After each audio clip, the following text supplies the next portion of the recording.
네, 반갑습니다. 오늘 한겨레 경제사회연구원 서울 하우징랩 그리고 집 걱정 없는 세상 연대가 공동 주최하는 주거권 보장을 위한 연속 토론회 3회차입니다.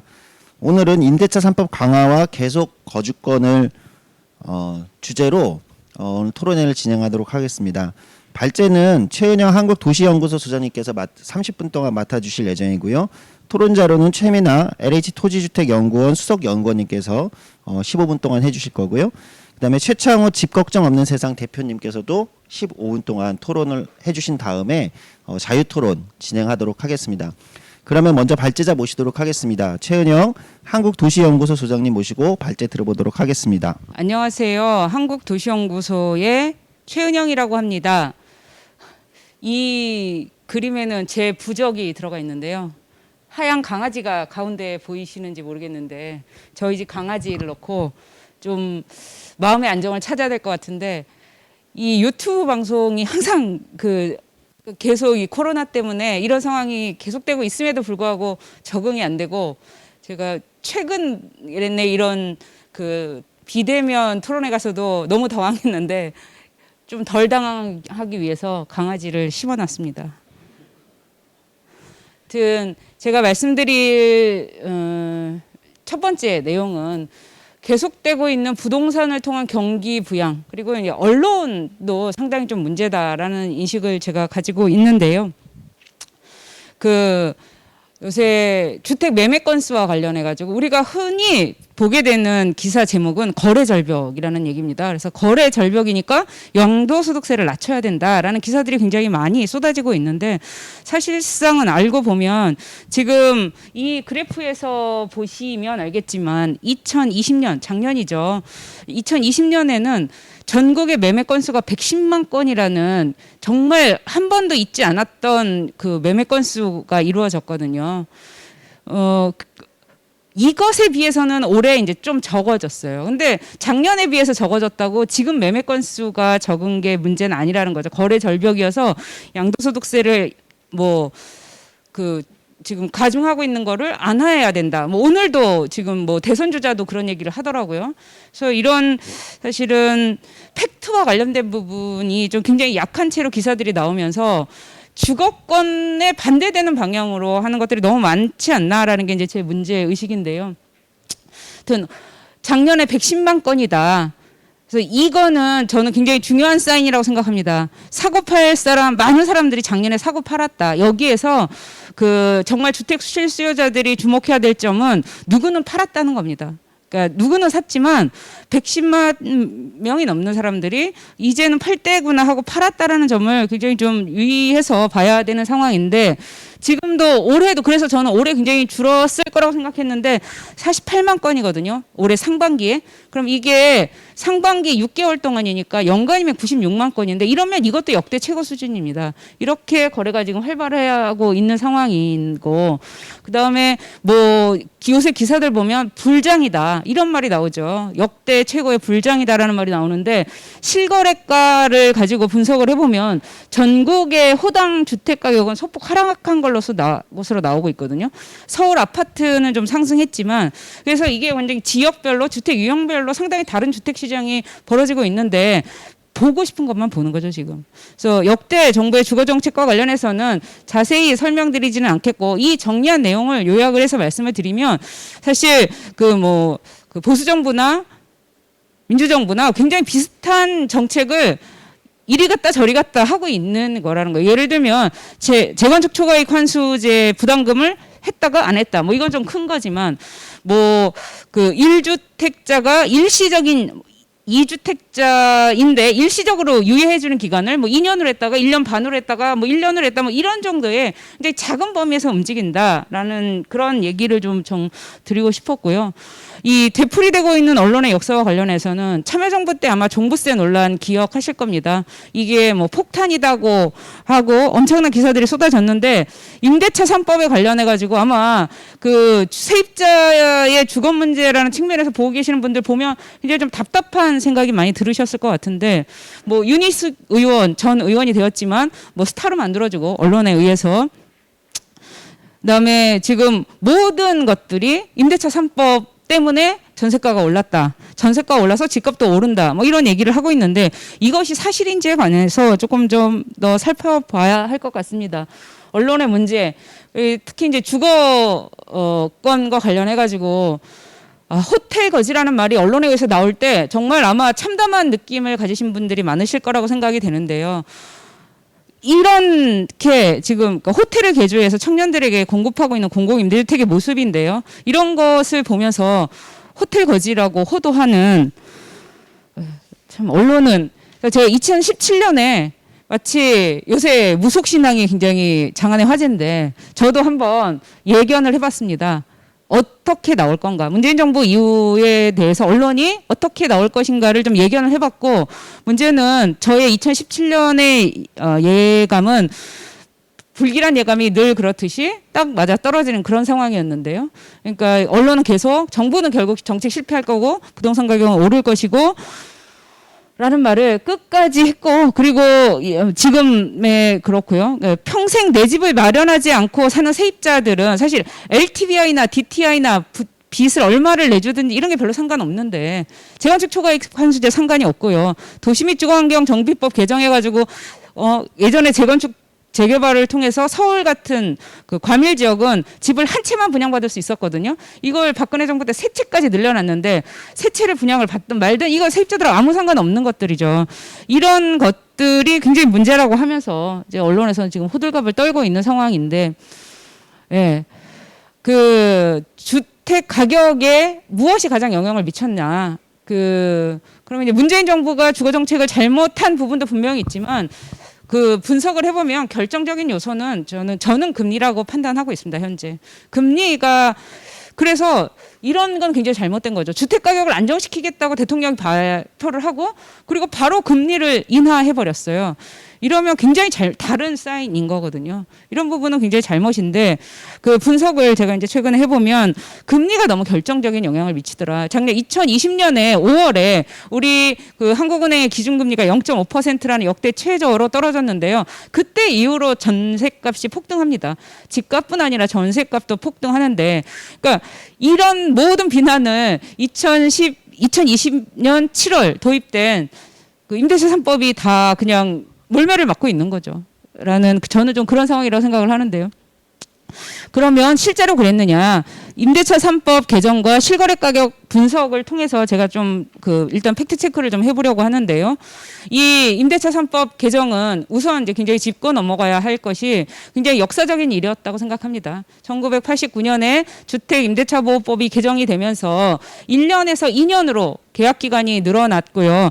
그때 89년에 개정됐다고 말씀드렸잖아요. 90년대 벌써 이미 이거 가지고 부족하다. 임대차 보호법 다시 개정하라라는 그런 움직임들이 시민사회에서 있었습니다. 사실은 작년에 2020년에 주택 임대차 보호법이 개정된 것은 저는 이분들의 오랜 싸움이 그 결실을 맺은 거라고 생각을 하는데요. 이 아이를 업고 나온 엄마, 다 1990년 모습입니다. 그리고 1992년에 무주택자의 날을 선포한 김수환 추기경님의 모습. 그리고 1997년, 87년 법과 제도의 빈자리를 채우면서 세입자들의 주거권과 관련해서 싸우신 분들이 있었고, 그다음에 올해 21년에 세계 주거의 날 때 싸우고 있는 우리 그 활동가들, 그리고 용산 정비창을 점거하는 그런 일이 올해 있었는데, 굉장히 좀 인상적인 일이었습니다. 4.13 선거혁명 이런 제목의 제가 굉장히 좋아하는 경향신문의 기사인데요. 2016년 그러니까 20대 국회의원 선거 때 나온 기사였습니다. 그때 아마 기억하시는 분들 계실 텐데 박근혜 정부 때 전월세가가 폭등을 해가지고 계속 사회적인 문제가 됐거든요. 그 여파로 이 수도권에서 민주당이 굉장히 이기게 된 원인 중에 하나였다라는 그런 기사였습니다. 2020년 7월 31일 날 드디어 세입자가 권리자가 되었다. 저는 이 부분은 굉장히 중요한 거라고 생각합니다. 그 계약갱신 청구권이라는 권리의 보유자로서의 세입자. 그전에는 아무런 권리가 없는 사람이었잖아요. 세입자는 임대인이 나가라 그러면 나가야 되고 올려주는 만큼 못 올려주면 나가야 됐다면 지금은 한 번이라는 아쉬움이 있죠. 그다음에 2년 2+2이기 때문에 4년이라는 아쉬움이 있지만 하여튼 이 권리 주체라는 걸 세입자가 그냥 내쫓으면 되는 게 아니라 권리 굉장히 부분적인 권리이기 때문에 권리라는 한계는 있지만 권리자가 되었다라는 점에서는 큰 의미가 있다고 생각합니다. 그리고 이제 이 임대차 3법 과 관련해 가지고 매번 나오는 게 전세 종말 얘기입니다. 이게 다 전세 없애고 다 월세 살란 얘기냐 이런 얘기가 나오는데 이건 부분적인 진실이죠. 우리가 전세가 줄어들고 월세가 늘어나는 건 굉장히 구조적으로 수십 년 동안 발생한 일입니다. 1995년과 2015년을 이렇게 한 20년을 길게 해놓고 보면 월세 비율은 계속 증가하고 전세 비율은 계속 감소했거든요. 이런 장기적인 추세는 맞지만 그러면 지금 임대차 3법 때문에 전세가 엄청 줄었느냐는 아니라는 거죠. 지금 보시면 가장 그 전세 비율이 저 맨 위에 것이 전세를 나타내는 그래프인데요. 보시면 이때 가장 낮음을 보실 수 있을 겁니다. 이게 레이저가 어떤 건지를 레이저가 있긴 있는 건가? 레이저가 존재하네요. 네, 여기 시점이 2016년이고요. 박근혜 정부 때인데 박근혜 정부에서는 대통령이 나서서 뉴스테이 같은 월세 살아라. 이제 전세 시대는 끝났다라고 종언을 구했죠. 이렇게 그리고 국토부에서도 그런 통계도 냈어요. 뭐 월세 시대를 맞아서 통계를 새로 공표한다. 이렇게 선언해 놓고 마치 이 모든 것들이 임대차 3법이냐 그렇게 지금 떠들고 있는 상황입니다. 아까 구조적인 변화가 있었고 그러면 아무 문제가 없는 거냐? 그건 아니고 지금 이게 잘 안 보이시겠지만 그 2020년에서 2021년 상반기에 전세가가 상당히 많이 뛰었습니다. 전국적으로. 그 주택 가격에 비해서 문재인 정부에서 전세가는 상대적으로 안정되어 있었는데 지금 그 2021년 상반기에 상당히 많이 뛰었는데 그럼 이게 다 오롯이 임대차 3법 때문이냐? 제가 아까 말씀드렸지만 더 중요한 변수가 있다는 거죠. 유동성이 너무 풍부하고 그리고 그 금리가 너무 낮아서 갭 투기가 막 활성화되고 이런 것들도 한 요소인데 다 임대차 3법의 탓이라고 보는 것이고 그리고 뒷부분에서 다시 분석해 보면 이것들이 최근 들어서 7월, 8월 이게 지금 상반기까지의 분석 결과잖아요. 2021년 7월, 8월은 다행히 좀 전세 가격이 잠잠해지는 그런 양상으로 나타나고 있습니다. 뒷부분에서 다시 말씀을 드릴 건데요. 그래서 이 전월세 시장의 동향과 관련해서는 이게 상당히 안 보이실 것 같은데 그 그래프의 전반적인 경향만을 보고 말씀을 드리면 전세 비율이 조금 감소한 정도다. 2016년만큼 감소하지는 않았고요. 그리고 그런 내용입니다. 그리고 뭐 전세가 없다.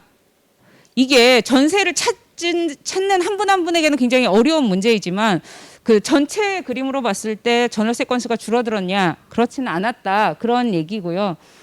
예. 그다음에 전세 비중에 뭐 이렇게 저렇게 나눠본 결과이고 그러면 이제 가장 중요한 거죠. 임대차 3법은 실패할 것인가와 관련해서 저의 지금까지의 결론은 데이터를 계속 이제 임대차 3법의 전후를 비교한 결론적으로만 말씀을 우선 드리면 일단 아까 2020년 5월에 기준금리가 0.5%가 되면서 자산 폭등이 발생하잖아요. 그래서 그 이후에 있었던 전세가의 폭등을 임대차 3법이 기울기를 바꾼 거는 명확하다고 보여집니다. 안 올랐다고 얘기하는 게 아니라요. 자칫 잘못됐으면 더 올랐을 가능성도 있다라고 말씀을 드리는 건데요.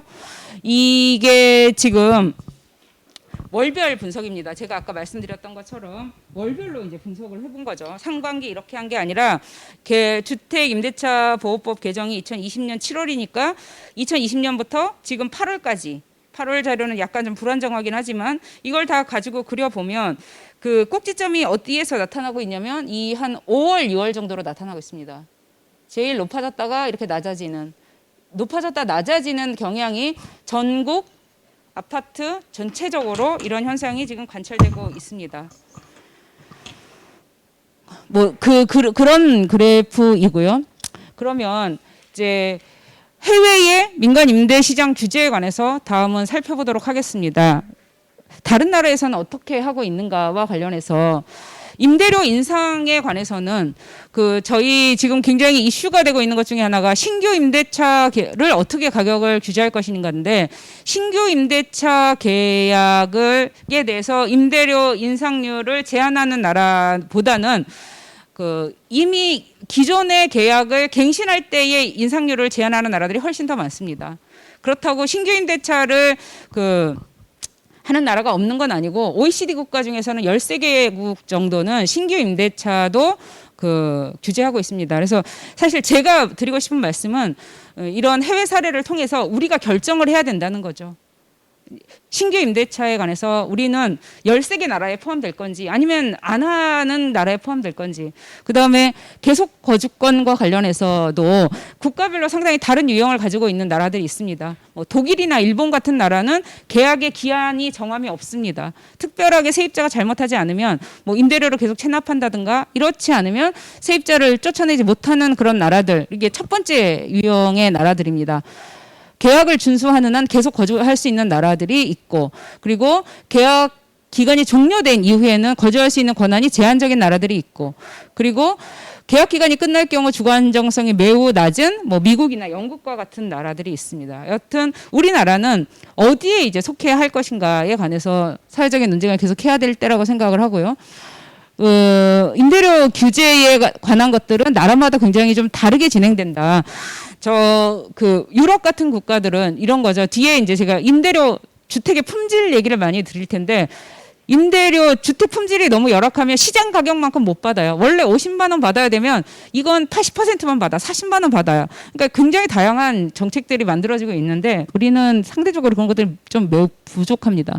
그리고 미국 같은 나라도 규제를 굉장히 안 한다고 하지만 우리나라에 주거급여가 있는데요. 임대료 보조를 해주는 정책이고 지금 굉장히 많아지고 있습니다. 청년 같은 경우에는 내년에 새롭게 도입되기도 하고요. 월 20만 원을 1년간 주는 청년 월세 지원 제도가 내년에 전국적으로 도입되고 서울은 이미 도입했죠. 이런 임대료 보조 제도가 많아지고 있는데 미국 같은 경우도 임대료 보조를 받는 집은 주택 품질을 굉장히 엄격하게 관리를 하거든요. 심지어 곰팡이, 쥐, 바퀴벌레 이런 게 있는 집도 안 돼요. 근데 우리나라는 이거와 관련해 가지고 주거급여를 받는 분들이 주로 어디에 많이 사시냐면 쪽방, 고시원 이런 데 많이 사시다가 9.1 고시원 2018년에 있었던 비극적인 사건 이제 곧 다가오네요. 11월 9일인데 그때 돌아가신 7명 중에서 4명이 수급자였거든요.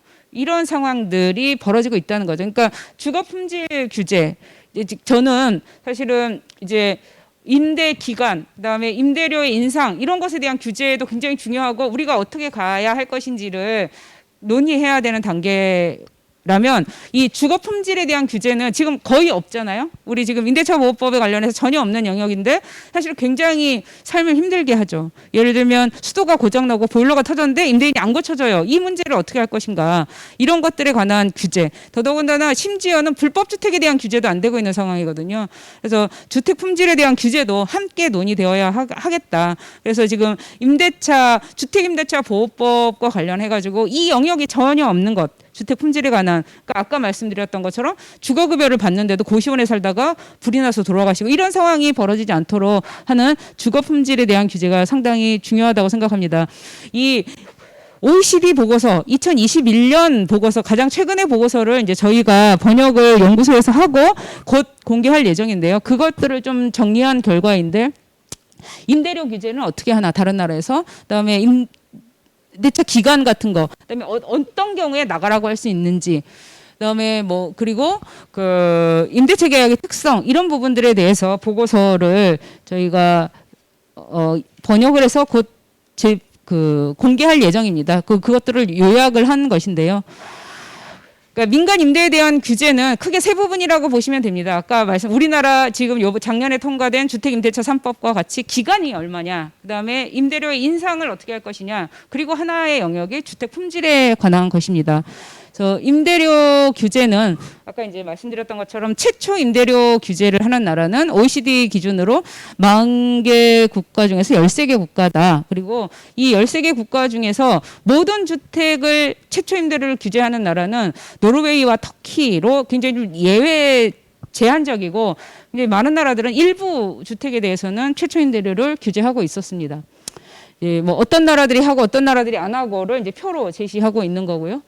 그다음에 임대차 개혁의 특성과 관련해서는 뭐 이런 것들 어떨 때는 못 나가냐. 그러니까 예를 들면 프랑스 같은 경우에는 겨울에는 임대인을 내보낼 수 없고 뭐 그런 것들의 계약의 특성에 관한 부분을 지금 예, 제시하고 있는데 하나하나 설명드릴 시간은 없을 듯하고요. 그리고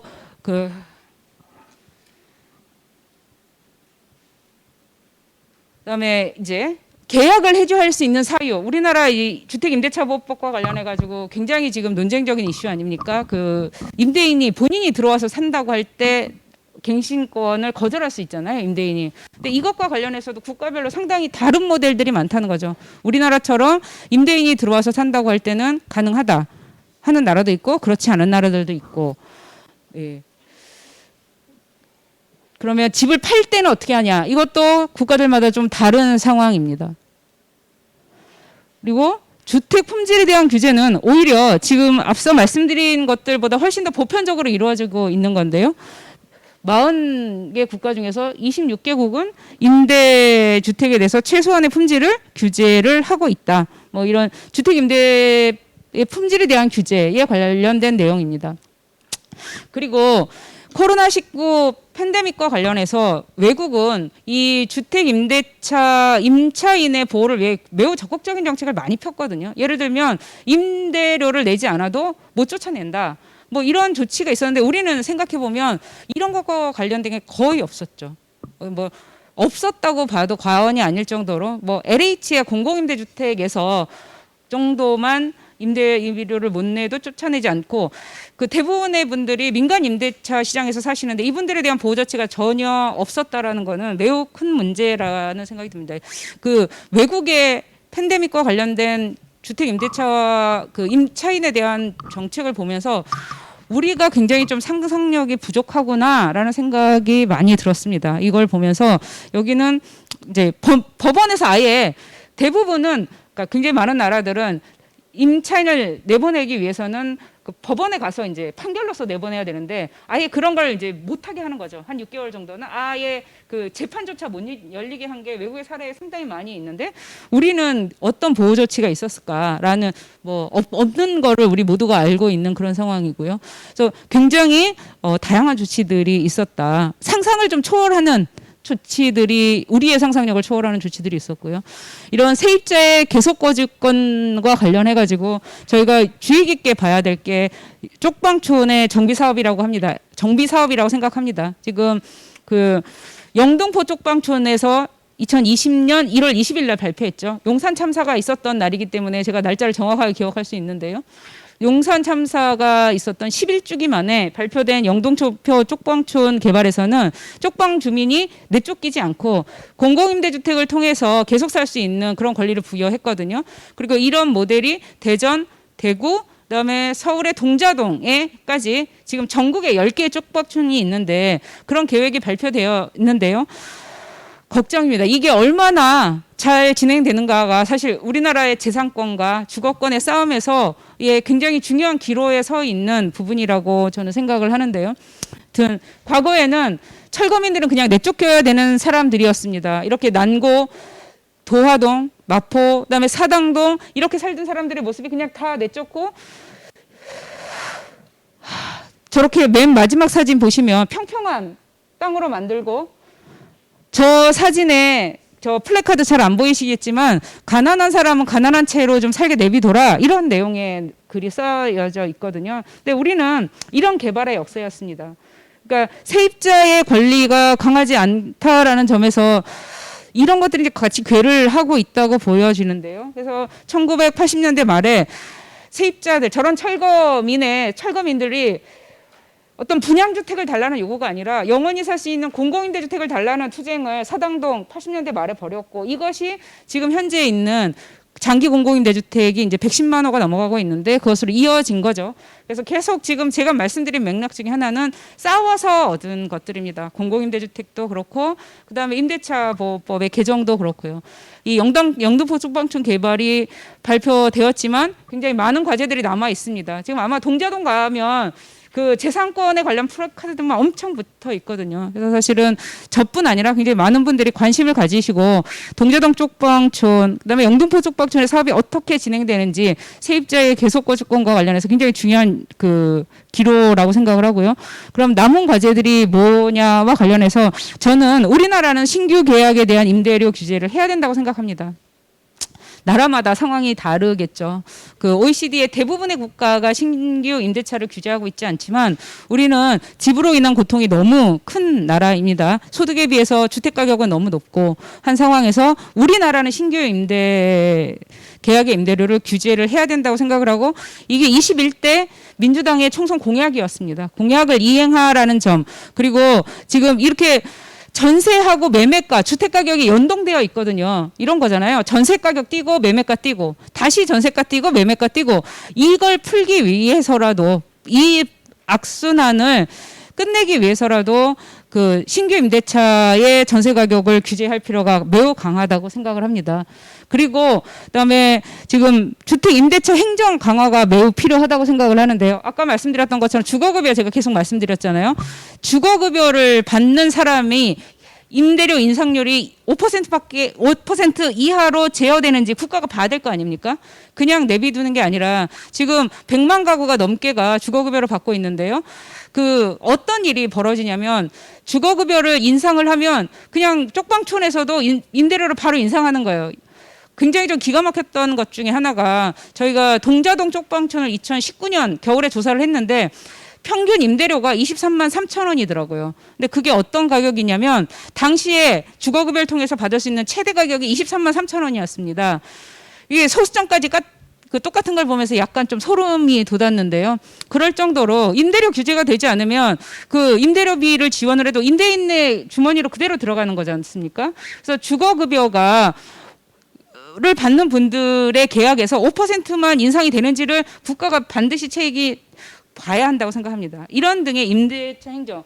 그리고 또 굉장히 중요한 게 지금 임대인이 나가라고 하면 임대인 내가 들어와서 살게 나가라고 하면 이제 꼼짝없이 임차인들이 나가야 되는데 이 부분과 관련해서 어떤 행정을 하고 있는지에 관련해서 좀 저는 의문이 드는데요. 이런 임대차 행정을 통해서 세입자의 주거권을 강화하는 것이 굉장히 필요하다고 생각합니다. 아까 말씀드렸던 내용이고요. 신규 계약 시에 임대료를 규제해야 된다. 시간 관계상 그냥 그 어떤 주장을 하고 있는지만 좀 말씀을 드려야 될 것 같은데요.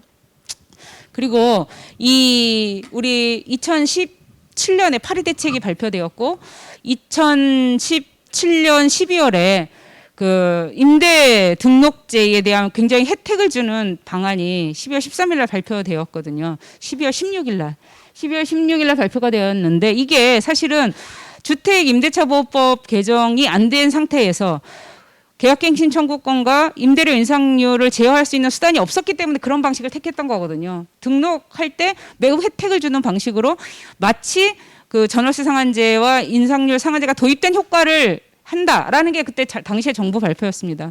근데 그 임대차 보호법 개정으로 실효성이 없어졌다고 생각합니다. 이 임대인들에게 혜택을 주면서 할 필요는 없는 것이니 이제 지금 등록 임대 사업자와 관련해서 아파트 유형은 폐지됐거든요. 근데 그 외에 주택 유형은 폐지되고 있지 않아서 이건 좀 전면적으로 폐지할 필요가 있다고 생각을 합니다. 그리고 아까 이제 계속 말씀드렸던 것처럼 주거 품질에 대한 규제가 필요하다. 우리는 불법에 대한 것조차도 지금 그 관리가 안 되고 있는 상황입니다. 이런 하다 보면 옥상에 저런 불법 쪼개기 그리고 겉으로는 멀쩡하지만 대학가에 얼마나 많은 집들이 불법 쪼개기가 되어 있습니까? 그래서 이런 국가가 수단을 가져야 된다는 것이고요. 그 아까 이게 수원에 있는 집인데요. 저 집의 특징이 왼쪽 그림이 뭐라고 생각하세요? 천정이 이상하잖아요. 아이들이 살면 천정에 머리가 부딪히는 거예요. 이게 사람이 살 수 없는 집이죠. 오른쪽에 있는 것은 냉난방이 전혀 안 돼요. 집인데. 저래가지고 월세 45만 원들을 받고 있더라고요. 이런 상황을 우리가 지금 계속 방치하고 있는데 이럴 것이냐와 관련해서 근데 이 제가 계속 이런 주거권과 관련된 걸 보면서 우리가 법제도 상당히 약하다고 생각이 됩니다. 주거권과 관련된 게 바이마르 헌법이라는 거 아마 우리 다들 알고 계실 텐데 1919년에 만들어진 제정된 바이마르 헌법에서 이미 주거권이 헌법에 규정되어 있거든요. 우리는 그런 조항을 헌법에 지금 사실 명시적으로 가지고 있지 않고요. 법률상으로도 상당히 좀 미비합니다. 그 뉴욕의 사진들이 이런 사진이 이게 1900년대 말이잖아요. 당시에 리스라고 하는 저널리스트가 이 문제 제기를 하는 겁니다. 사람을 이렇게 살게 해서는 되냐 하면서 1901년에 뉴욕주 특법을 통과시키면서 이런 열악한 주거에 대한 규제가 되거든요. 말씀드리려고 하는 건 한 100년 정도 늦은가요, 우리나라가. 세입자 보호와 관련해서. 뭐 뉴욕, 독일도 마찬가지입니다. 아까 바이마르 헌법 말씀드렸지만 이 전후를 통해서 너무 열악한 곳에 사람이 살지 않게 하는 것들이 있는데 우리는 이게 없고 그래서 그 다른 나라 유럽에 가보면 매우 구체적으로 이런 것들을 규제하고 있습니다. 사람이 나가서 보는 거죠. 아까 수원 집 기억하시죠? 그 천장이 낮았던 집. 이 분이 주택 감독관이 나가서 보지 않습니까? 아 이거 이렇게 하면 안 되는구나. 그러면 임대 금지를 내리는 겁니다. 이런 조치들이 우리나라도 지금 그래서 불법 건축 감독관이라는 걸 도입한다고 정부가 얘기했는데 작년부터 이 진전이 안 돼요. 그래서 지금 국토부 입장은 행안부랑 인력 400명에 관해서 충원을 언제 될지 모르겠지만 이런 제도를 빨리 만들어내는 것이 이제 굉장히 필요하다. 이 쉐어하우스 영국의 우리나라 9.19시원에 화재 난 것처럼 쉐어하우스에서 불이 났을 때 영국은 이걸 법제화했습니다. 쉐어하우스는 다 등록해야 되는 것으로 거의 다 등록해야 되는 것으로 바뀌었고요. 우리는 이제 이런 제도가 그래서 제가 지금 그 임대차 보호법 개정과 관련해서는 이제 허가제 말씀을 드린 건데 고시원과 같이 굉장히 위험하잖아요. 수십 명이 살다 보니까 어떤 사람에 의해서 화재가 발생할지도 모르고 이런 것들을 이렇게 무방비 상태로 둘 것인가. 2018년에 9.19시원에서 화재가 나면서 고시원에 대한 규제가 뭔가 만들어질 것 같았잖아요. 그때 이루어진 진전은 전국의 스프링클러가 의무화된 것입니다. 고시원에. 그 외에는 없어요. 고시원에 대한 담당 부처가 어딜까요? 아무 데도 아니거든요. 현재로서는. 뭐 이런 제도 개선이 빨리 필요하다. 그래서 제가 그 세입자 보호와 관련해서는 임대차 3법 개정 이후에 이제 남은 과제는 신규 계약의 임대료 규제가 필요하고 계약갱신 청구권이 더 지금보다는 훨씬 더 강화돼야 될 것이라고 생각합니다. 그리고 불법 주택에 대한 관리 강화와 주거 품질에 대한 규제인데 마지막은 김윤영 선생님이 최근에 쓴 칼럼이 굉장히 저는 인상적이었는데 이분이 인용한 것. 우리 요새 베를린 보면서 엄청 부럽잖아요. 베를린은 3,000채 이상 가진 집들을 이제 국유화하는 것들을 투표를 해서 통과시켰는데 시민들이 어떻게 될지는 지켜봐야 되겠지만 그런 것들이 그냥 이루어지진 않는다는 거죠. 엄청 싸워서 현재의 베를린의 모습을 만들었다는 것이고 우리도 계속 싸워서 조금 더 세입자의 주거권이 보장되는 사회로 나아가기를 소망하면서 발표를 마치도록 하겠습니다. 경청해 주셔서 감사합니다. 집 걱정 없는 세상 연대, 한겨레 경제사회연구원 그리고 서울 하우징랩이 공동 주최하는 주거권 보장을 위한 연속 토론회 오늘 3회차입니다. 오늘은 임대차 3법 강화와 계속 거주권에 관련된 주제로 토론을 진행하고 있습니다. 앞에 한국도시연구소의 최은영 소장님이 30분간 발제를 해주셨고요. 지금 잠시 이제 쉬었다가 이제 토론을 시작하려고 하는데요. 먼저 첫 번째 토론을 해주실 분입니다. LH토지주택연구원의 최민아 수석연구원님께서 15분간 먼저 토론해 주시도록 하겠습니다. 예, 안녕하세요. 최민아입니다. 예, 만나 뵙게 돼서 반갑습니다. 최은영 소장님께서 임대차 3법과 그에 관련된 주거권에 대한 깊은 그리고 되게 광범위한 내용을 발표해 주셨습니다. 그래서 저도 그 발제 내용의 연장선상에서 발제에서 제기된 문제라던가 향후의 영향 같은 것들을 대해서 이제 제가 조금 이제 직접 생활에서 잘 알고 있는 해외 제도와 사례를 함께 섞어서 이제 말씀을 드리겠습니다. 가장 먼저 이제 가장 처음 발제 내용으로서 임대차 3법이 개정됨으로써 전월세가 사라질 것인가, 이로 인해 서민 주거가 불안정해질 것인가, 뭐 이런 말씀을 하시면서 이에 대해서 이제 미디어에서 많은 이제 우려를 하게 되는 그런 뭔가 방향을 가져가는 이런 이제 내용을 많이 발표하고 있다라는 얘기를 해주셨습니다. 그런데 우리 사회는 지금 이제 한국이 주택 보급률이 104%입니다. 근데 이제 해외 사례를 함께 말씀을 드리면은 제가 조금 잘 아는 프랑스의 경우에는 주택 보급률이 124%가 넘습니다. 근데 제가 우리나라에서 이제 주택 정책을 듣다 보면 그런 얘기를 듣게 됩니다. 다 모든 가구에 한 가구에 이제 주택을 하나씩 주면 이런 뭐 임대차의 문제가 해결되지 않느냐라는 얘기들을, 그러니까 언제까지 우리 국민을 세입자로 살게 할 것이냐, 자가를 다 마련하게 해주면 되지 않느냐라는, 이제 어떻게 보면은 상당히 뭐 근본적인 문제를 해결할 수 있는 이런 얘기를 많이 듣게 되는데, 과연 그게 이제 가능한가를 저희가 생각을 해볼 수 있습니다. 근데 프랑스 같은 경우에는 우리나라가 현재 주택 보급률이 104%이고 프랑스는 주택 보급률이 124%입니다. 근데 그 나라의 그 주거 거주 현황을 보면은 자가 점유를 하고 있는 비율이 57.7%, 이게 지금 2018년 데이터입니다. 민간 임대가 22.6%, 공공 임대가 17%입니다. 현재 공공 임대의 거주 비율은 21% 이상으로 늘어났습니다. 그리고 기타가 이제 2.4%입니다. 그러니까 주택 보급률이 120%가 훨씬 넘어간다고 해도 그 임차 가구 거주율이 40%가 넘어갑니다. 그래서 아무리 모든 사람한테 집을 한 채가 아니라 두 채, 세 채씩 준다고 해도 모든 사람이 자가에 거주할 수 없다. 이것은 현대 사회에서는 불가피한 일이라고 생각을 합니다. 그렇기 때문에 필연적으로 존재하는 전 월세에 대한 안정성을 마련하는 것이 필요하다고 생각이 듭니다.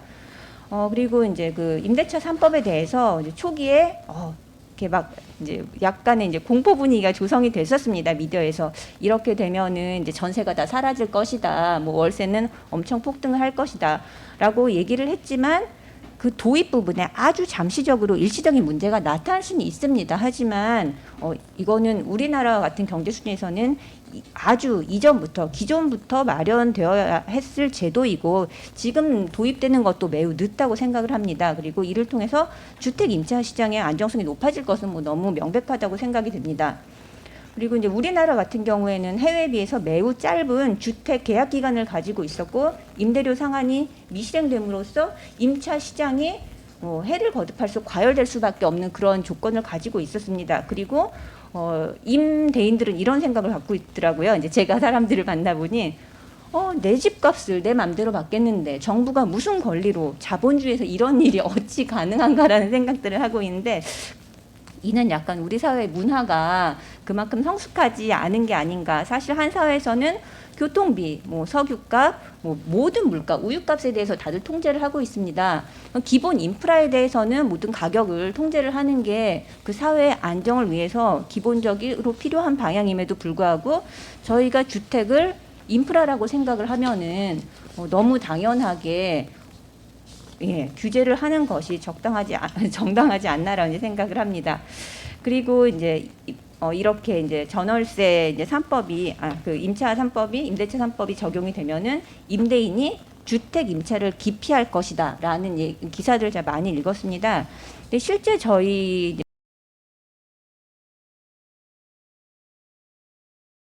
주택 시장을 보면은 대출 없이 자가를 소유한 계층이 사실 그리 많지 않습니다. 근데 그런 계층에서만 자기가 은행에 상환을 할 그런 부채가 없기 때문에 자기 집을 비워놓을 수도 있고 자기가 아는 사람한테만 줄 수도 있죠. 그렇지근데 일반인들은 대부분 그 일정 그 은행의 부채를 가지고 집을 구매하고 있기 때문에 그 집을 비워놓고 내 집이니까 나는 이런 상황에서는 뭐 임차를 하지 않겠어라는 그런 행동을 하기는 되게 어려운 경우가 있습니다.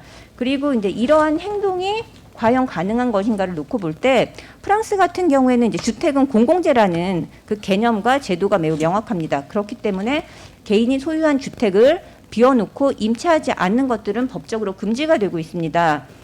그리고 물론 이제 개인이 어떻게 이제 그 정부의 규제를 피하려고 속일 수는 있지만 이를 조사를 해서 적발할 시에는 매우 중과세를 하고 있습니다. 그 이유는 주택은 공공재이기 때문입니다.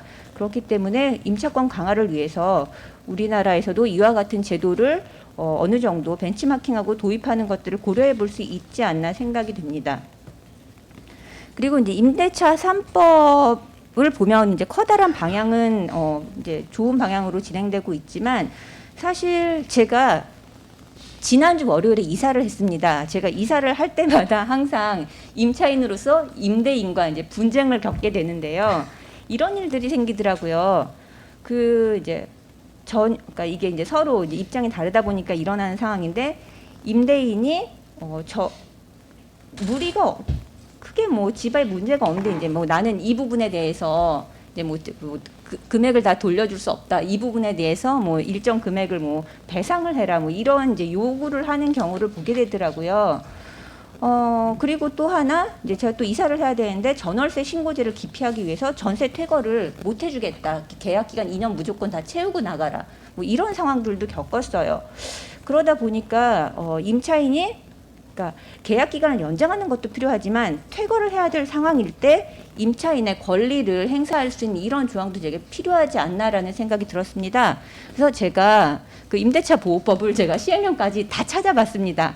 근데 어디에도 계약의 해지에 대한 얘기는 없더라고요. 그래서 이런 것들이 임차인의 입장에서 상당히 권리를 보호하는데 되게 중요한 상황인데 우리나라 임대차 보호법이 상당히 이렇게 세부적인 내용이 없다라는 것들을 제가 느낄 수 있었어요. 예전에는 한번 제가 2년 계약을 했는데 월세로 6개월만 살고 이사를 해야 되는 상황이 있었습니다. 이 경우에 집주인이 굳이 집을 다른 세입자한테 내줄 필요가 없는 거죠. 이제 그분이 이제 보증금을 갖고 있기 때문에. 그래서 저는 6개월만 살고 집을 나가는데 그 집을 계속 비워두고 2년치에 대한 월세를 다 내야 되는 이런 상황도 있었어요. 그래서 이제 크게 계약 갱신권이나 이런 이제 커다란 방향에 대해서는 당연히 제도가 마련되어야 되지만 그 내부에서도 일어날 수 있는 다양한 상황에 대해서 임차인을 보호할 수 있는 이런 세부적인 제도들이 필요하다라는 이제 이런 생각이 들었었습니다. 근데 이제 저는 이제 프랑스에서 한 10년 정도 가까이 살았었는데 그러다 보니까 계약서를 해외에서도 많이 써봤고 우리나라에서 쓰게 됐습니다. 근데 제가 이번에 그래서 이제 그 부당한 요구를 받고 제 계약서와 그 관련 법규를 찾아봤어요. 근데 우리나라 계약서를 보자 정말 깜짝 놀랐습니다. 계약서에 내용이 하나도 없어요. 그럼 분쟁의 발생이라던가 여러 가지 상황이 생길 수 있는데 계약서에는 내용이 하나도 없고 이제 부동산에 물어봤더니 집주인과 알아서 협의하세요. 그리고 부동산은 이제 커다란 금액을 갖고 있는 그 임대인의 요구를 많이 들어주게 되더라고요. 그래서 제 권리는 계약서에 아무데도 들어있지 않았습니다. 그래서 근데 프랑스 같은 경우에서는 제가 계약서를 쓰면 정말 깨알 같은 글씨로 뭐 퇴거에 대한 상황, 보증금에 반한 어떤 이렇게 모든 것들이 깨알같이 대여섯 장이 빽빽한 종이로 되어 있거든요. 그러니까 계약서만 보면은 제가 아무런 걱정을 하지 않아도 됩니다. 그 서류 자체로 하면 되니까. 근데 우리나라 계약서는 그와는 너무 동떨어져 있어서 제가 최근에 어떻게 이런 거를 갖고 이렇게 서울 같은 경우에는 뭐 전세 같은 경우에 뭐 3억이라는 3억 이상 이렇게 커다란 돈들이 묶여 있는데 그 부실한 종이 한 장을 믿고 어떻게 내가 내 전 재산을 다 이렇게 맡길 수 있나라는 생각이 들었습니다. 그래서 세부적인 내용에 대해서도 이제 규정이 필요하다라는 생각이 들었었습니다. 그리고 이제 지금 우리나라는 해외에서 그러니까 세계에서 몇 개 되지 않는 이제 전세라는 시스템을 운영하고 있습니다. 그렇기 때문에 우리나라에 이제 좀 특수성이 있는데 과연 이제 전세가 임차인에게도 월세보다 저렴하다는 장점이 있습니다. 그리고 또 하나는 사람들이 전세를 통해서 자가를 마련할 수 있는 기반을 마련하기도 합니다. 요즘 잘 아시는 이제 갭 투자 같은 것들이 전세를 끼고 거기 약간을 더 얹어서 자가를 마련하는 이런 것들인데 사실 이런 것들이 과연 이제 적정한가라고 한번 의문을 던져볼 필요가 있는 것 같습니다.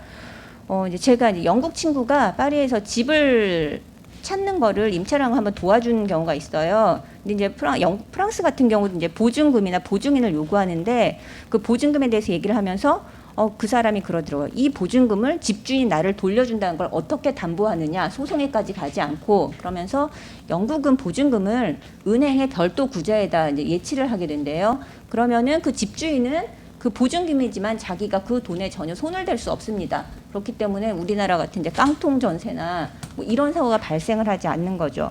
그래서 프랑스 같은 경우도 보증금을 은행 계좌에 별도로 보관을 하게 되는 이런 제도들이 있습니다. 그래서 이제 집주인은 그 돈에 대해서는 임차인한테 반환하는 용도에는 그 금액을 건질 수 없기 때문에 저희가 이제 전세라는 제도를 통해서 발생할 수 있는 여러 사고들을 이제 그러니까 방지할 수 있습니다. 그래서 이제 이런 경우는 이제 임차인에게 안정성은 보장되지만 사실 그 전세금을 활용해서 집주인이 자가를 마련하거나 다른 비용을 활용하거나 하는 그런 이제 자금 운용에는 좀 뭔가 제약 조건이 되게 되는데 이런 경우엔 결국 이제 어떤 입장에서 설 것인가가 중요하다고 생각을 합니다. 그래서 저는 보면은 이제 서울 같은 경우에는 임차 가구가 50%가 넘어갑니다. 근데 항상 하나의 이제 사안을 놓고 보면 어느 쪽 입장에서 바라볼까가 가장 중요하다고 생각을 하는데 왜 우리나라 정책은 주택 정책은 다수가 차지하고 있는 임차인, 세입자보다는 항상 그 주택을 가진 임대인의 입장에서 또는 자가 취득을 전제로 한 입장에서만 정책을 마련하고 시장을 바라보는지에 대해서 이제 좀 많은 의문점이 있었습니다. 그리고 이제 해외 민간 임대 시장에 대해서 이제 잠깐 말씀을 드리겠습니다. 해외 대도시의 경우는 뭐 민간 임대 시장의 규제는 뭐 표준 임차 지수라던가 상승률을 통해서 규제를 하는 것이 뭐 상당히 일반화되어 있다고 생각을 합니다. 그리고 프랑스의 경우는 임차료가 매우 높은 몇 개의 도시에 대해서는 아예 제곱미터당 표준 임대료를 정해놨습니다. 예를 들어서 뭐 대치동의 뭐 어느 지역에 뭐 방 3개짜리 집은 제곱미터당 얼마를 받아라. 뭐 이렇게 다 정해놨어요. 기준이 있고 그 기준을 통해서 높게는 20%를 넘어갈 수 있고 낮게는 30%까지 이제 내려갈 수 있습니다. 그래서 이제 그 시에서 조례로 발표한 그 기준 임대료를 놓고 그 민간 임대료를 제곱미터당 아예 금액 자체를 그러니까 제시를 하는 거죠. 이게 임대율의 상승률의 그 제한과는 전혀 다른 얘기거든요. 그러니까 이런 이제 급진적인 그 민간 임대료의 규제도 시행을 하는 도시들이 이제 일부 있습니다.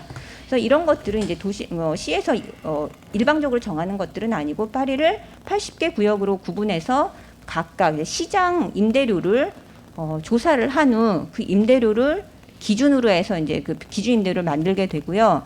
근데 저희가 이제 예를 들어 외국인이다, 또 이렇게 너무 취약계층이다 이런 사람들 정보의 사각지대에 있는 사람들은 오히려 훨씬 더 높은 임대료를 내게 되는 경우가 많거든요. 그러니까 이런 경우를 방지해주는 그런 역할을 하고 있습니다. 그리고 이제 주택 그 임차 제도가 조금 다양해져야 된다는 그런 필요성이 있습니다. 그러니까 전반적으로는 임차권이 갱신될 수 있도록 길게 보장될 수 있도록 제도를 만들어야 되지만 어떤 계층에 있어서는 단기를 전용으로 하는 임차 제도가 필요하기도 합니다.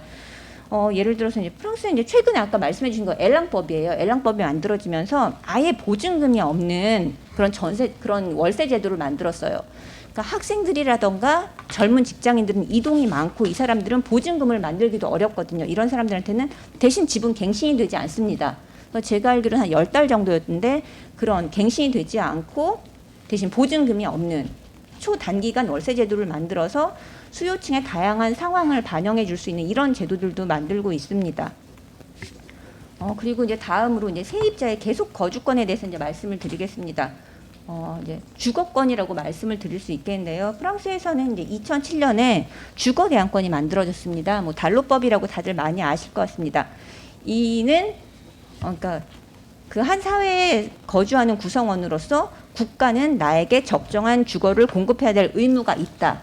그리고 내가 그를 누리지 못할 때는 국가의 그 의무 이행을 청구하는 권리입니다.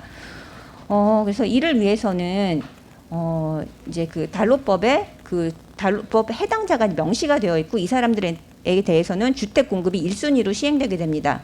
근데 다른 주택에 거주할 가능성이 없고 집에서 쫓겨날 위협을 받는다. 또는 임시 거처에 거주한다. 그다음에 사는 집이 비위생적이거나 안전하지 않다. 또는 뭐 어린이나 장애인을 돌보고 근데 그런 곳에 이제 밀도가 지나치게 높다. 뭐 이런 여러 가지가 있습니다. 근데 아까 저희 최은영 소장님께서 보여주신 쪽방촌 거주자는 이 한 군데가 아니라 이 모 대부분의 항목에 해당이 되고 있습니다. 이런 경우는 주거가 나에게 주거를 제공을 해야 되는 의무를 지니고 있는 거죠.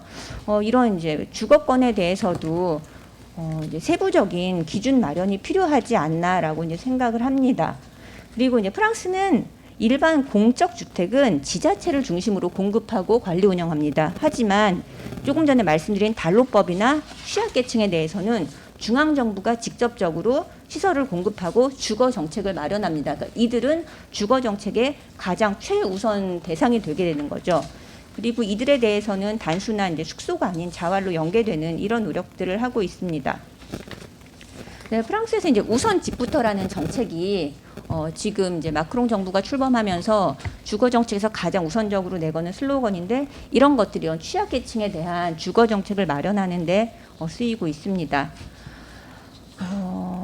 그리고 이제 또 취약계층은 저희는 이제 뭐 월세도 그래도 그러니까 이 월세를 시작을 하려면 보증금이 있어야 되고요, 부동산 중개비가 있어야 되고요, 첫 달 월세가 선불이거든요. 이제 첫 달 월세가 있어야 됩니다. 이제 해외 같은 경우는.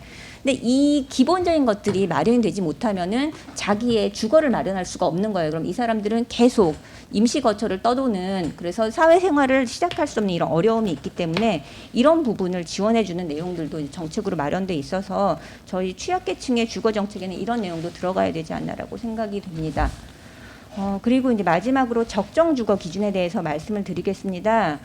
적정 주거 기준은 이제 이게 어떤 주거가 적정하냐, 그리고 특히 취약계층의 주거를 위해서는 이게 되게 개념의 정립이나 제도의 마련이 필요한데, 이 적정 주거는 여러 가지 여러 가지 이제 위계가 있을 수 있습니다. 예를 들어서 집이 붕괴할 수 있는, 이제 당장 위험에 처해져 있는 집도 있고, 또는 이제 그러니까 뭐 면적이라던가 이런 것들이 미비해서 최저 주거 기준에 미달되는 그런 집들도 있고, 또는 그러니까 공간은 어느 정도 있지만 아까 말씀해주신 난방 시설이 전혀 없는 지하 창고 같은 그런 전기 시설, 난방 시설 또는 채광 같은 것들이 되지 않는 그 주거의 편안함에 대한 시설들, 환경이 부족한 이런 여러 가지 위기가 있을 수 있습니다. 이런 주택에 대해서는 뭐 해외, 특히 프랑스에 대해서는 당연히 그 주택 소유자가 이 주거를 적정한 주거로 개선을 해야 되는 의무가 있습니다. 그리고 그곳에 거처하는 그 임차인을 그 공사를 하는 동안 다른 거처를 마련해서 그쪽에서 머물게 하는 책임이 그 임대인에게 있습니다. 그렇기 때문에, 그리고 사실 임차인에 대해서도 아까 제가 좀 놀란 게 그 주거 바우처를 받고 고시원에 거주를 한다고 했는데 고시원은 주거가 아니잖아요. 그러니까 저는 고시원에 거주하는 분께 그러니까 적정한 거처에 거주를 하실 때 그 바우처를 드려야지 그 돈이 다른 곳으로 간다는 것에 대해서 좀 놀랐는데, 그러니까 이제 프랑스 같은 경우에는 그런 적정하지 않은 주거에 거처를 하시면은 그분한테는 주거 바우처가 지급이 안 됩니다. 그러니까 그런 분들이 주거 바우처를 받기 위해서는 적정한 주거를 찾아가야 되는 거죠. 그래서 그런 뭔가 그 방조객이라던가 그런 열악한 환경은 사람들이 피할 수 있도록 제도적으로 만들어주고 있습니다. 그러니까 이런 제도적인 것들도 많이 필요할 수 있지 않을까. 그리고 단순히 방의 면적뿐만이 아니라 프랑스 이제 볼륨에 대한 그 공간에 대한 이제 기본 규제가 있어요. 20 큐빅이죠. 큐빅이 넘어야 되기 때문에 그런 높이, 면적, 그 볼륨 이런 모든 종합적인 주거 기준이 필요하다라는 이제 말씀을 드릴 수 있습니다. 그래서 이제 결론으로서 임대차 3법은 주거 안정의 첫걸음이고 당연히 마련되어야 했을 제도입니다. 그리고 향후 세부적으로 이제 여러 내용의 보완이 필요하다고 생각이 됩니다. 그리고 아직도 갈 길이 멀다는 그런 말씀을 드리고 싶습니다. 이상입니다. 네, 최민아 LH 토지주택연구원의 수석연구원님의 토론 잘 들었습니다. 최민아 연구원님이 최근에 책 내신 거 있거든요. 우선집부터 파리의 사회주택이라는 책인데요. 굉장히 흥미진진하고 재밌는 책이니까요. 시청하시는 분들 꼭 한번 찾아서 검색하셔서 보시면 특히 프랑스 사회주택을 중심으로 굉장히 다양한 이야기들을 읽어보실 수 있을 겁니다. 사실 사회를 보는 제 소개를 안 해서 물론 이제 앞에 명패가 있어가지고 보시는 분들은 저런 사람인가 보다 이렇게 인식하실 것 같은데요. 저는 정의당에서 정책위 부의장을 맡고 있고 정치발전소 대표로 있는 조성주라고 합니다. 다음 토론 진행하도록 하겠습니다. 최창우 집 걱정 없는 세상 대표님께서 실 텐데요. 먼저 소개드리면 최창호 대표님도 책을 공동저자를 하셨죠. 나라는 부유한데 왜 국민은 불행할까? 오, 소개해 주시네요. 네, 공동저자신데요. 특히 주거 문제, 복지 문제 오랫동안 활동해 오셨는데요. 오늘 주거 문제를 중심으로 토론해 주시겠습니다. 네, 모시도록 하겠습니다. 네, 안녕하십니까. 네, 주거 문제 하면 어떤 생각이 드십니까? 집 하면 어떤 생각이 드시냐고 제가 주거 강의하러 가서 제가 종종 여쭤봅니다. 그런데 이제 사람들이 보금자리라는 말을 많이 하고, 그런데 어떤 분은 생명이다 이렇게 말하는 분이 계셨어요. 집은 생명이다 이러시는 거예요. 왜 생명이냐? 집이 없으면 생명이 이어질 수도 없고, 생명이 정상적으로 뭐 지속될 수도 없다, 이제 이런 말씀을 하시고, 근데 어느 한 분이 말씀을 하셨는데 처음에 제가 잘못 들었는지 생각해서 다시 이렇게 여쭤보니까 집은 이러니까 왼수다 그러셨어요. 그래서 예? 왼수라고요? 그러니까 예 왼수야 막 이러시는 거예요. 그래서 이제 그 강의 끝나고 그때 상담하실 분 하시라고 이제 하니까 어떤 한 분, 그분이 제가 상담 신청하겠습니다 해가지고 이제 한 1시간 반 그분하고 이야기를 나눠봤습니다. 그런데 사연을 들으니까 민간주택에 있을 때는 있을 대로 나가라, 뭐 올려라, 뭐 또는 잔소리 뭐 이러고, 또 공공주택, 그분이 이제 한부모 가정이셨습니다. 아이가 한 8살 먹은 아이가 있더라고요. 이제 저하고 대화 나누는 동안 그 아이가 이제 근처에 뭐 왔다 갔다 혼자 놀기도 하고 이제 그러던데, 근데 이제 공공주택에 이제 들어갔는데 매입임대 이제 거기에 이제 말하자면 저는 그냥 합격했다고 말합니다. 그 이제 거기에 합격했다 해서 보니까 강서구인데 거기 비행장 밑에다가 매입임대를 잔뜩 사놔가지고 비행장 근처에다가, 정확히 말하면 비행기가 뜰 때 소음이 너무 커서 9집을 가봤는데 그 중에 한 집만 괜찮은 집인데 한 집은 번호가 빠른 분이 그날 딱 먼저 가져가고, 나머지 8집이 다 그 비행기 뜨는 그 활주로에서 그 가까운 뜨고 또 내리고 하는 그곳에 있어서 아이를 키울 수가 없어서 다 포기를 하셨다 그러더라고요.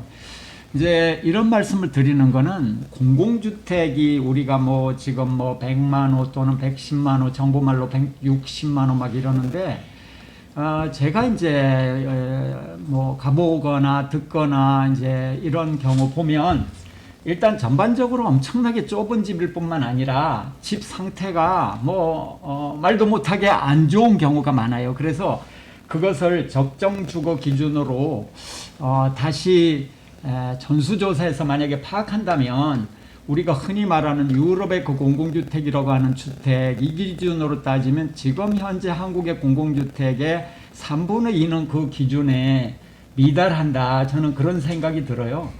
뭐 작년에 그 건설임대 공급한 것도 보면 뭐 대부분이 50제곱 이하가 많더라고요.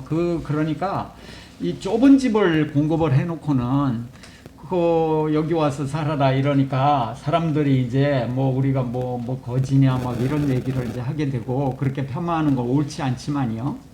근데 오늘의 이제 주제가 계속거주권인데, 이와 같이 공공주택 공급 또는 적정 그 공공주택 공급, 이것이 중요하지만 다른 한편으로 세입자로서 우리나라 사람들이 이제 서울은 지금 51%로 되어 있고 이제 관악구는 한 70% 되어 있더라고요, 세입자 가구가. 근데 이 세입자 가구가 갑자기 다 자가를 갖거나 다 공공주택에 들어가거나 이건 사실상 불가능하기도 하죠. 근데 이제 공공주택 공급 같은 경우는 돈이 일단은 그래도 상당히 많이 들어가야 되잖아요. 이제 어떤 방법을 통해서든지 들어가야 되죠. 이제 그런데 사실은 세입자로 사는 사람들에게 계속 거주할 수 있는 권리 보장, 그 다음에 전월세 상한제를 계속 거주하는 동안 적용하는 것, 이것은 돈이 드는 거가 아닙니다. 그죠? 돈이 드는 거와 들지 않는 걸로 구분하면 정부 입장에서 정책 시행할 때 계약갱신권을 지속적으로 보장하고 또 상한제를 또 적용을 하고 이것은 돈이 드는 제도가 아닌데 실제로 이것이 2000년대 그 말 그러니까 2007년 정도에 처음 국회에서 이게 제기됐거든요. 그러면은 14년 전에 그러니까 작년 기준으로 작년에 개정됐는데 이제 그때 이전에부터 계속 한 13년 전부터 이게 문제가 되고 국회에서 계속 거론되고 국회의원이 또 그 얘기를 하고 그랬는데도 계속 이것을 입법화하지 않고 지금까지 이제 작년까지 온 거예요. 이제 오고서 이제 지금 개정을 했는데 저는 일단 작년에 그 개정한 게 이제 7월 말에 개정한 게 그 임대차 3법이라고 불리는데 그 임대차 3법이라는 말이 이게 적절한가 하는 생각도 좀 해보게 됩니다. 그래서 법을 3개를 바꿨다 이런 느낌이 들잖아요. 그게 아니고 임대차 보호법이 실제로는 세입자 보호를 하지 못하는 임대인 보호법이었는데 저는 그렇게 봅니다. 뭐 금방 이사가라고 하지 또 마음대로 올리라고 하지 않으니까 임대인 보호법이죠, 본질상. 그래서 법을 처음 만들 때 임대차 보호법이라고 할 수밖에 없었지 않았나 하는 생각이 들어요. 임차인 보호법이라고 법의 이름을 정해야 되잖아요. 그게 아니고 임대차 보호법이라고 한 게 임대차 거래 관계를 보호하는 게 본질이더라고요, 보니까. 그래서 이름은 그냥 잘 지었네. 저는 이제 이랬는데 사실은 세입자 보호법 아니면 임차인 보호법이 필요합니다. 이제 그걸로 볼 때 저는 이제 계속거주권을 계속 외친 사람 중에 한 사람으로서 세입자가 편안하게 한 곳에 계속 살 권리와 자유가 있다. 왜 세입자는 2년마다 또는 지금 뭐 개정된 법에 적용이 돼서 적용되는 사람에 한해서지만 4년 만에 이사를 가고 또 가고 또 가고 또 가야 되는가? 세입자 가구 또는 세입자가 짐짝인가? 소포인가? 왜 마음대로 이쪽으로 옮겼다 저쪽으로 옮겼다 그렇게 하는 건가? 그러면 세입자 가구는 부동산인가? 이쪽으로 저쪽으로 옮기는 동산인가 참? 그죠? 시계 같은 게 동산이잖아요. 근데 왜 세입자 가구는 마을의 그 구성원으로 취급을 하지 않고 뭐 돈이 모자라면 나가라 또 기한 되면 나가라 이렇게 해서 괴롭히는가? 이것이 어떤 그 교육부의 어떤 공무원이 민중은 개돼지다 먹여 살려 주기만 하면 된다 이런 얘기를 해가지고 크게 문제가 됐잖아요. 그런데 현실 속에서는 세입자 가구를 개돼지 취급을 해온 거 아닌가. 어떻게 보면요, 개돼지만 더 못한 것도 있어요. 개돼지도 또 어떤 그 가축을 기르는 분은요 가족처럼 생각을 하고 그 집은 마련해 주잖아요. 2년 만에 쫓아내거나 이러지는 않는다고요. 그죠? 계속적으로 닭을 키우는 분도 계속 닭을 그냥 계속 키우는 분도 있어요. 잡아먹지 않고. 그런데 거처는 마련하고 그렇게 하는 거잖아요. 그런데 이제 사람을 이리 가라 저리 가라 이러면요 친구 관계도 생기지 않고 서울시에서 또는 다른 지자체에서 마을 만들기 막 많이 하지 않습니까? 근데 그렇게 해서 마을이 만들어지지 않아요. 그죠? 계속 거주할 수 없게 세입자 가구를 하고서 마을이 만들어지겠습니까? 마을 파괴법이죠. 그죠? 공동체 파괴법이기도 합니다. 이웃하고 단절시키잖아요. 이웃을 안 생기게 만들 뿐만 아니라 다른 곳으로 이렇게 이사를 가게 되면 또 전학을 해야 되기도 하고 하니까 친구 관계도 단절시켜 버리죠. 그러니까 이것이 근본적인 문제점을 가지고 있다고 하는 거 다 인정할 겁니다. 노인분들은요 이사를 가면 집을 잘 못 찾아오신대요. 그리고 친구가 없고 그러니까 우울증이 더 빨리빨리 진전이 되고 이것이 건강과 사람의 삶에 그러니까 아까 제가 처음 소개한 집은 생명이라고 하는 게 아니면 생명의 원천이라고 하는 게 절실하게 드러나는 것이죠. 근데 이제 오늘의 주제로 이제 돌아와서 우선 계속거주권이라는 제목을 달고 이런 토론회가 이루어진 거는 지금 대한민국 역사에서 처음인 것 같아요. 예, 계속거주권이라는 이름의 제목에 토론회가 없었습니다. 그래서 앞으로 그 계속거주권에 관한 토론회, 오늘 토론회가 그 출발점이 돼서 계속거주권 보장의 길로 나아갔으면 좋겠는데요. 작년 이제 임대차 3법에 대해서 제가 좀 말씀을 드리면, 이제 최원영 소장님께서 그 굉장히 의미 있는 법이라고 이제 말씀하셨는데, 저는 뭐 의미는 인정하고요. 특히 전월세 상한제 도입한 건 상당히 획기적입니다. 2년 만에 5%는 상당히 획기적입니다. 그 전에 뭐 매년 5% 이런 주장도 했었거든요. 그런데 이제 2년 만에 5% 적용하고 또한 소급 적용하고, 이것은 이제 의미가 큰데, 근데 이제 문제점이 뭐냐면 2+2 해가지고 2년 뒤면 임대인들은 기다리고 있을 거예요. 2년 뒤에 내가 마음대로 올릴 수 있는 날을 지금 기다리고 있을 겁니다. 그리고 세입자들은 불안해요. 그 연장한 사람도 갱신권을 올해는 행사할 수 있지만 불안합니다. 2년 후에는 어떻게 될까?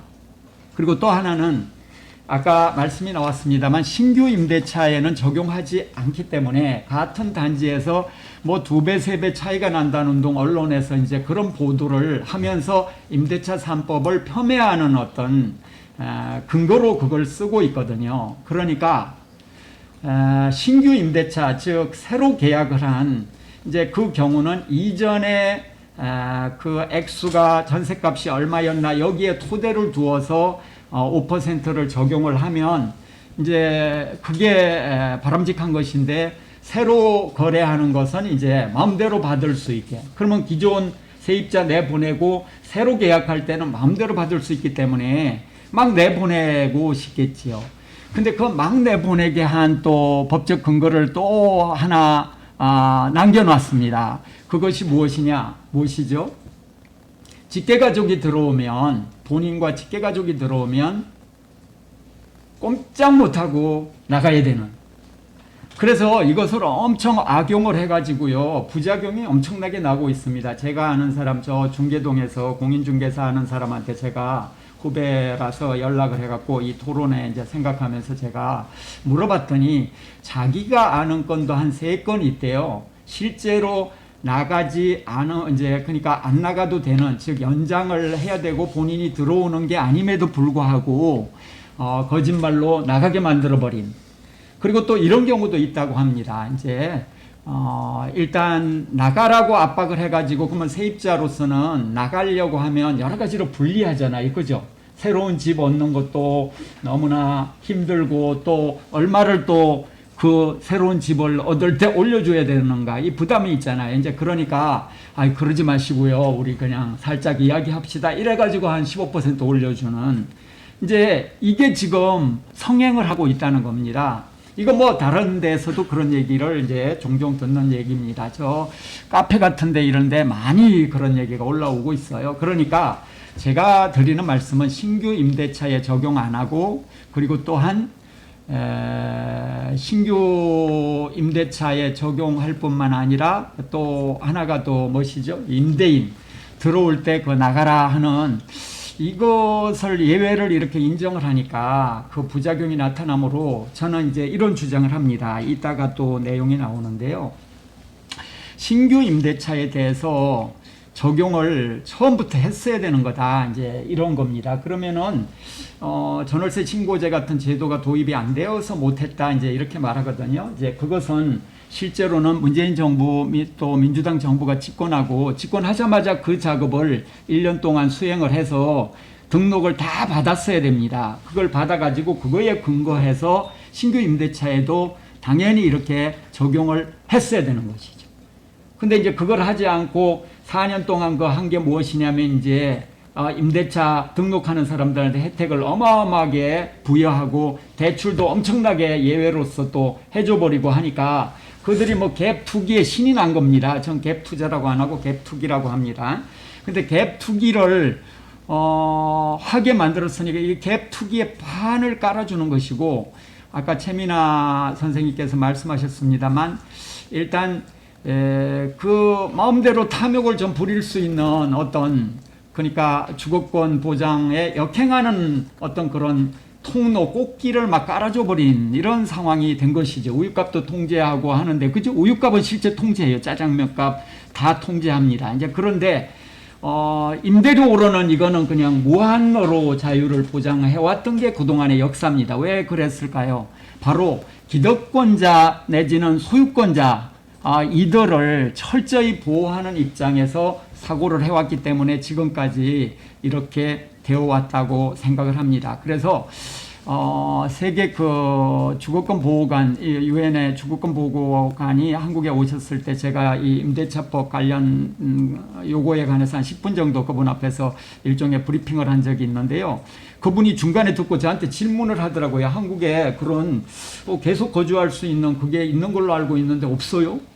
그리고 올리는 것도 제한하는 걸로 알고 있는데 없어요. 그러니까 유엔에서 오신 분도 우리가 그런 게 다 보장된 나라라는 걸로 생각을 하고 오신 거예요. 그래서 없다고 하니까 너무 놀라워 하더라고요. 그래서 이게 뭔 소리야.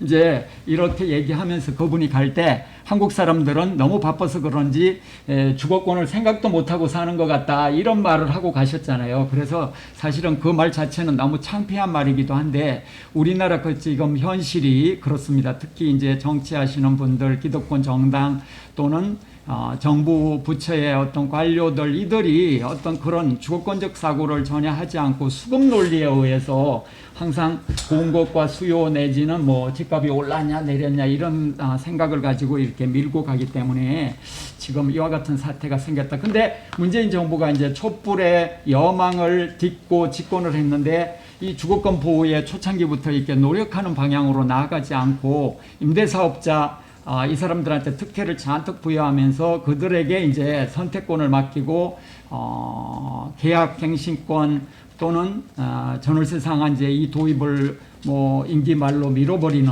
이런 이것도 일종의 적폐거든요. 이제 그런 행동을 했다고 하는 거 기억을 해야 되고 공공주택 공급을 동시에 좀 해야 됩니다. 이것을 제대로 공급을 하는 작업이 처음부터 이루어졌어야 된다. 저는 한 해 양질의 공공임대주택 30만 호 정도씩 공급을 하는 이런 대결단을 했어야 된다. 이제 이런 생각을 합니다. 브라질의 그 룰라 대통령이 집권하면서 400 몇십만 호를 공약한 건데 급격히 200 몇십만 호를 공급했거든요. 근데 이제 이러한 결정을 하지 않으면 아까 그 지옥고에 사는 사람들이 정상적으로 올라올 방법도 없고 새로운 집이 거의 없으니까요. 그죠? 그리고 이번처럼 임대차 3법 만들었을 때 이제 그러면은 당연히 그 기존에 살던 세입자가 계약을 더 연장하는 사람들 비율이 늘어나니까 그죠. 그러니까 새로운 주택을 찾는 사람 입장에서 주택수가 줄어드는 거는 이제 분명한 것이죠. 그죠. 그럴 때는 공공주택이 그 대안으로 일정하게 확보되어 있었으면 그분들이 그걸로 들어감으로 인해서 뭐 전세가 폭등했다는 둥, 거래가가 폭등했다는 둥 이런 일이 일어나지 않았을 것이다 하는 말씀을 드립니다. 그러면서 저는 이제 집은 무엇이냐 이렇게 볼 때 그거야말로 아까 어떤 분 말대로 왼수다 이게 아니고 행복이다 이렇게 돼야 된다고 생각을 하거든요. 근데 이제 지금 그렇게 되지 못한 역사이고요. 그래서 이제 저의 주장을 갖다가 마지막에 좀 이야기를 하겠습니다. 우리 시민사회단체라고 할까 주거 당사자 또 국민의 입장에서는 저는 줄기차게 계속 거주권을 외쳐야 된다고 생각을 합니다. 한 곳에 계속 거주할 수 있는 것은 누구에게나 보장돼야 될 권리다. 이것을 계속 외쳐야 된다. 이렇게 생각을 합니다. 그리고 두 번째는 계속 거주권 외에 2년을 추가 연장하라 같은 요구를 시민사회단체가 또는 진보 세력이 하지 않는다. 이제 계속 2+2+2, 3+3 막 이렇게 얘기해가지고는 주거 문제가 권리다. 집이 권리다. 그래서 한 곳에 계속 살고 편안하게 사는 것이 권리다 하는 의식을 형성하는 것을 방해하거든요. 그래서 비정규직 2년제를 4년제로 연장하라 막 이렇게 얘기하는 거하고 이것이 무엇이 다를 것인가. 노동권을 보장하라 그래야 되지 2년제를 2년 더 연장해라 막 이렇게 2년 연장됐는데 예외가 엄청나게 지금 있어가지고 문제가 심각한데 그대로 갈 수 없는 것이고요. 신규 임대차 적용하라 아까 최원영 소장님 말씀 감동 깊게 들었습니다. 그 다음에 신축주택의 최초 임대료 설정 때도 공정임대 기준을 나름 설정해서 운용해야 된다. 분쟁조정위원회 조정 권한이 지금 거의 없거든요. 그래서 권한을 부여하거나 그리고 궁극적으로는 임대차 법원을 만들어서 임대차 분쟁 문제는 좀 해결할 수 있도록 권한을 분명하게 갖도록 해야 될 것 같다. 임대인과 직계가족이 들어오는 경우도 한 회에 한해서는 갱신권을 인정한다. 이렇게 하지 않고 뭐 여러 가지 뭐 엄격하게 뭐 관리한다 이런 거 불가능하기도 합니다. 편법을 동원한 것도 있지만 그 임대인의 마음에 따라 세입자의 권리가 차별적으로 적용된다는 거 옳지 못하다. 그래서 그 세입자 가구도 준비해야 되기 때문에 2년은 일단은 보장한다. 이것을 이제 그러니까 4년은 보장하게 된다는 것이죠. 이건 계속 거주권을 보장하는 것과 함께 이제 당연히 해야 된다는 것이고 모든 임대차에 대해 전월세 신고를 의무화해야 됩니다. 지금은 이제 일정한 액수로 제한을 해놨잖아요. 이제 거기가 6천만 원이라든지. 근데 그 이하의 주택에 대해서도 국가의 입장에서 볼 때도 정확히 파악하는 게 필요하고요. 그리고 세입자 입장에서도 예를 들어서 5천만 원에 들어가는 사람 거는 파악이 안 되는데 그러면 보증금 떼이는 걸로 그게 연결되거든요. 보증금 총액을 알아야 이 집에 내가 들어갈 만한가 안 한가 파악을 하는데 6천 이하는 적용을 안 해버리니까 문제가 있습니다. 집권당 또는 특정 정당의 입법 작업에 시민단체나 주거단체가 뭐 들러리 서는 역할을 해서는 곤란하다. 그래서 그들은 그들의 일을 하고 우리는 우리의 일을 한다. 강제퇴거는 계속 거주권에 반한다. 그래서 이것은 결사 반대해야 될 일로 봅니다. 공공주택도 재개발 재건축 때도 계속 거주권을 요구한다. 이제 이것이 제가 이제 주장하는 입장입니다. 계속 거주할 수 있게 하지 않으면요. 지금 민주당이나 현 정부도 정말로 커다란 문제에 봉착할 거예요. 2년 뒤에 이제 어떤 그 사태가 발생할지 지금 짐작을 할 수 없을 것입니다. 갱신권과 행사한 사람이 갑자기 나가라고 하면서 마구 올리라고 하면요. 그것 때야말로 전세 대란이 일어나겠죠. 예, 이런 부분은 좀 분명히 봐야 되고요. 오늘 최 소장님께서 임대차 3법 만들고 나서 실제 그렇게 많이 올랐냐, 그거는 실거래가로 파악하니까 좀 선동적인 그런 부분이 많이 있다 하는 이 부분은 굉장히 또 소중한 말씀으로 생각을 합니다. 이상입니다. 네, 최창호 대표님 토론 감사합니다. 지금 뭐 유튜브 댓글 창에도 질문들이나 의견들이 올라오고 있어가지고요. 그리고 또 앞에 토론에 대해서 또 발제자분이나 이렇게 서로 하실 말씀도 토론하실 것도 있으실 것 같아서 일단은 뭐 생각을 정리하시는 동안 유튜브 댓글창에 올라온 참가자들의 질문을 먼저 전달하겠습니다. 의견과 질문이 섞여 있는데요. 표준 임대차 계약서 원래 국토부 법무부가 해가지고 이제 21년 8월 말에 표준안 발표한다고 했었는데 아직도 지금 없는 상황이다. 이것에 대한 이제 문제 제기 지적해 주신 분 계시고요.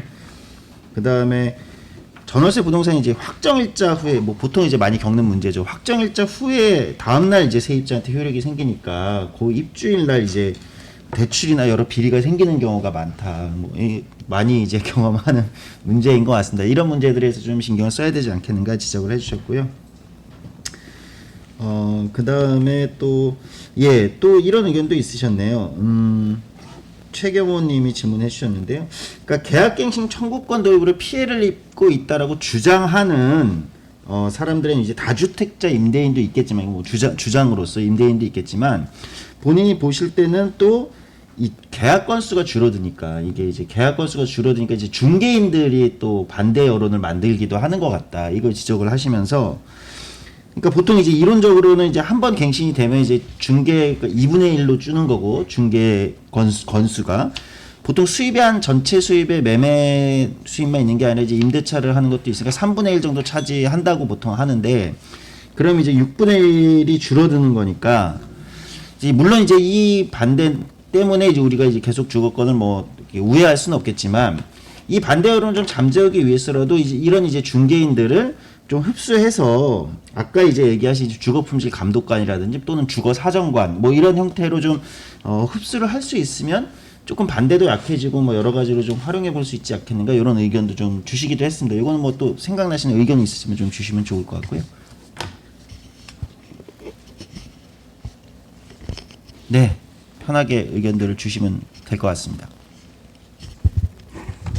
일단 그 앞서의 그 중개인과 불법주택 감독관은 개념이 완전히 좀 다른 것 같아요. 그러니까 중개인이 하는 역할과 그 불법주택 감독관은 그야말로 공무원이 해야 되는 역할이거든요. 공공의 담지자가 해야 되는 거지 이것들을 이거는 조금 약간 좀 안 맞는 얘기라는 생각이 들고 앞에 이제 토론하신 내용과 관련해서 모두가 다 자가가 될 수는 없다는 그 말씀하신 거. 그러니까 프랑스 아무리 주택 보급률이 높아도 그 세입자는 40%, 우리나라랑 굉장히 비슷한 분포인 것 같아요. 우리나라도 한 57%가 이제 자가이니까 그런 점에서 외국에서는 점유의 중립성이라는 얘기를 많이 하잖아요. 그래서 자가로 살든 세입자로 살든 주거가 안정이 돼야 되는데 우리는 이제 굉장히 자가일 경우에만 이제 주거가 안정되는 것처럼 하기 때문에 세입자에 대한 보호 장치는 지금 아까 이제 최 박사님이 말씀해 주신 대로 굉장히 해야 될 일이 엄청 많은 거죠. 일단은 진짜 계약서 문제. 그래서 아까 제가 뭐 이런저런 번역들을 하고 있는데 계약서들도 나라마다 번역을 해가지고 우리가 제공을 해야 되나 뭐 이런 생각이 들더라고요. 또 프랑스 것도 계약서. 저도 최근에 딸이 이제 미국에 가가지고 거기 계약서도 받아도 굉장히 길거든요. 우리처럼 아무 내용이 없는 계약서가 아닌데 세입자들이 사실 살면서 이런 문제들 많이 겪으시잖아요. 그러니까 수도를 누가 고쳐줄 거냐, 이것의 관리 책임이 누가 있느냐 이런 부분과 관련해 가지고 이 계약이 아까 이제 표준 계약서가 도입이 안 되고 있는 것들 얘기를 하시는데 이 부분은 좀 빨리 진전이 되어서 세입자의 고통이 좀 줄어들었으면 좋겠고 그다음에 이제 제가 아까 소개해드렸던 다 자세히는 못 소개해드렸습니다만 OECD의 2021년 보고서와 관련해서 그 굉장히 특징적인 양상이라고 생각되는 것 중에 하나는 이 주택 품질을 규제한다는 것이고 그 다음에 보증금이에요. 우리나라는 보증금이 뭐 월세에 12개월, 24개월 이게 너무 당연하게 생각을 하잖아요. 근데 아까 오셨던 유엔 주거권 특보 2018년에 한국에 오셨던 레일리아니 파르하 유엔 주거권 특보가 휴즈라고 얘기하더라고요. 이렇게 거대한 보증금을 내냐. 특히 이제 공공임대 같은 데도 우리가 400만 원, 500만 원이 우리 너무 당연한 것 같지만 사실 외국 사람들 보기에는 너무 이상한 거예요. 어떻게 임대료가 10만 원인데 보증금을 40만 원, 40배, 50배 내냐. 그래서 그 아까 말씀드린 OECD 보고서 보면 보통 6배가 되는 경우가 거의 없거든요. 보증금은 1개월에서 2개월인데 결국 그 진짜 이 보증금 문제, 특히 이것도 이제 공공임대주택 쪽에서의 보증금도 이제 문제인 것 같은데 이게 너무 높고, 그다음에 사실 전세에 대해서 우리가 지금 사실 전세는 좀 이중적인 성격이 있잖아요. 아까 이제 주거 사다리가 되기도 하지만 얘가 또 갭 투기의 그 원천이기도 하고, 그다음에 사실 아까 제가 말씀드렸던 것처럼 주택 가격 상승의 한 원인이기도 하거든요.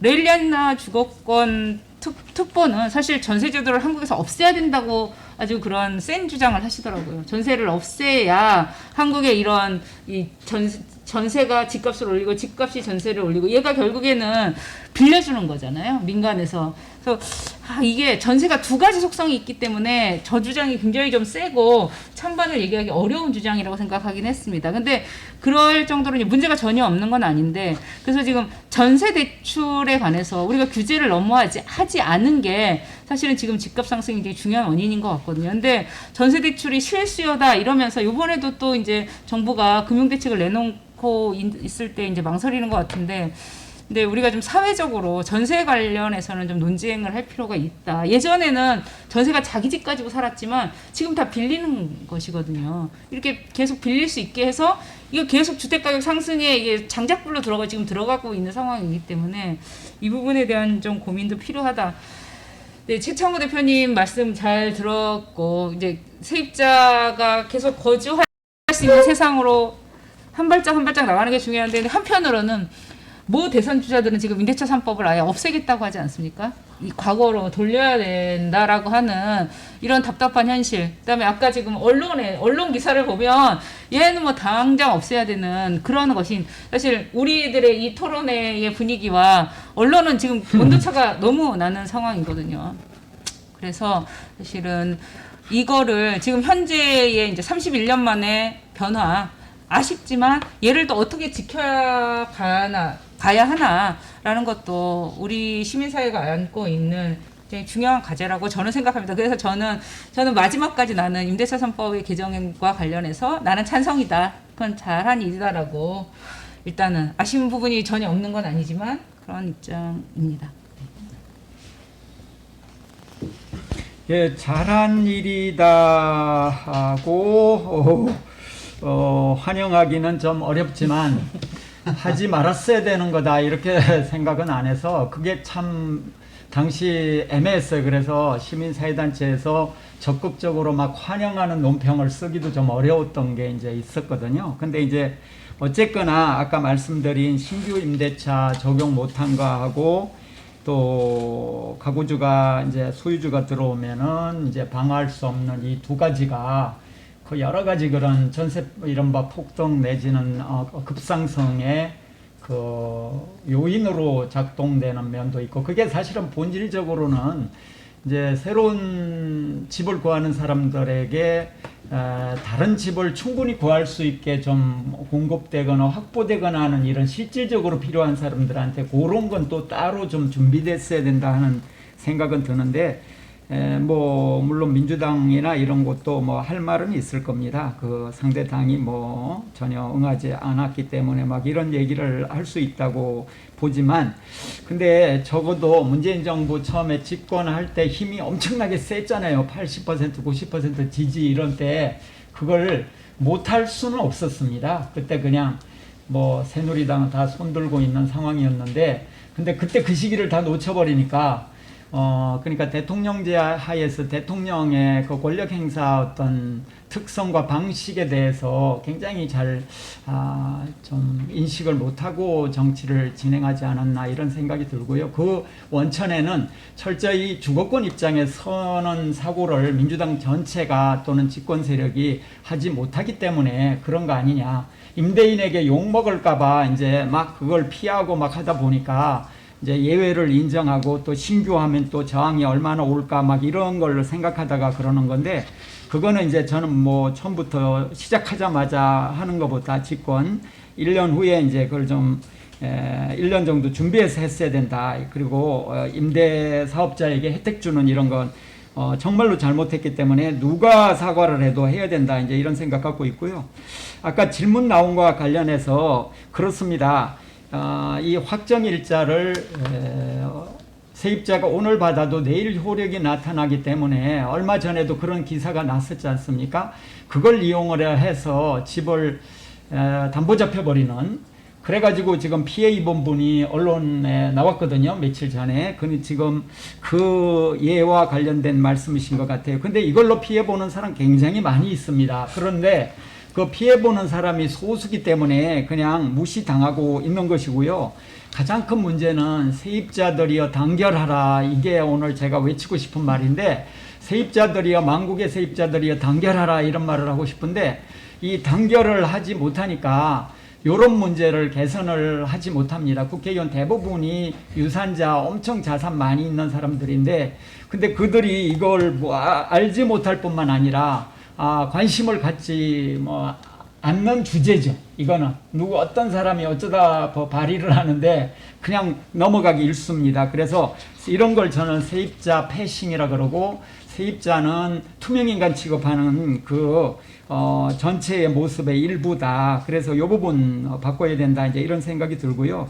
중개인들이 이제 그 거래가 자주 돼야 이득이 된다 하는 건 분명한 일이죠. 근데 이제 그 장기적으로 거래 관계가 변화되면 이제 중개인들은 좀 다른 어떤 삶의 방식을 택해서 다른 직업으로 전직을 한다든지 할 때 이제 아까 그 질문하신 분이 의견 내신 분이 그분들 일부가 근로감독관으로 좀 가면 어떠냐 이제 이런 제안인 것 같은데 근데 이제 중개인의 그 어떤 좀 또 입장과 사고방식이라고 하는 것도 있어서 뭐 채용을 한다면 그분들을 또 채용을 해가지고 감독이 과연 제대로 될 것인가 하는 또 그 생각이 저는 좀 있어요.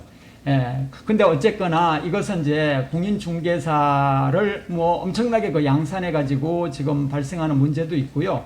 그리고 또 하나는 좀 공인중개라고 하는데 말만 공인이지 공공성 주거가 이게 아닙니다. 그래서 이 획기적으로 제도를 전 바꿔야 된다고 생각이 들어요. 중개 수수료를 낮춘다 하는 거를 주로 이야기하는데 그것도 필요하지만 동시에 이런 뭐 관공서가 공무원들이 뭐 입회하에 뭐 한다든지 아니면 그들이 거래에 상당히 나선다든지 그래서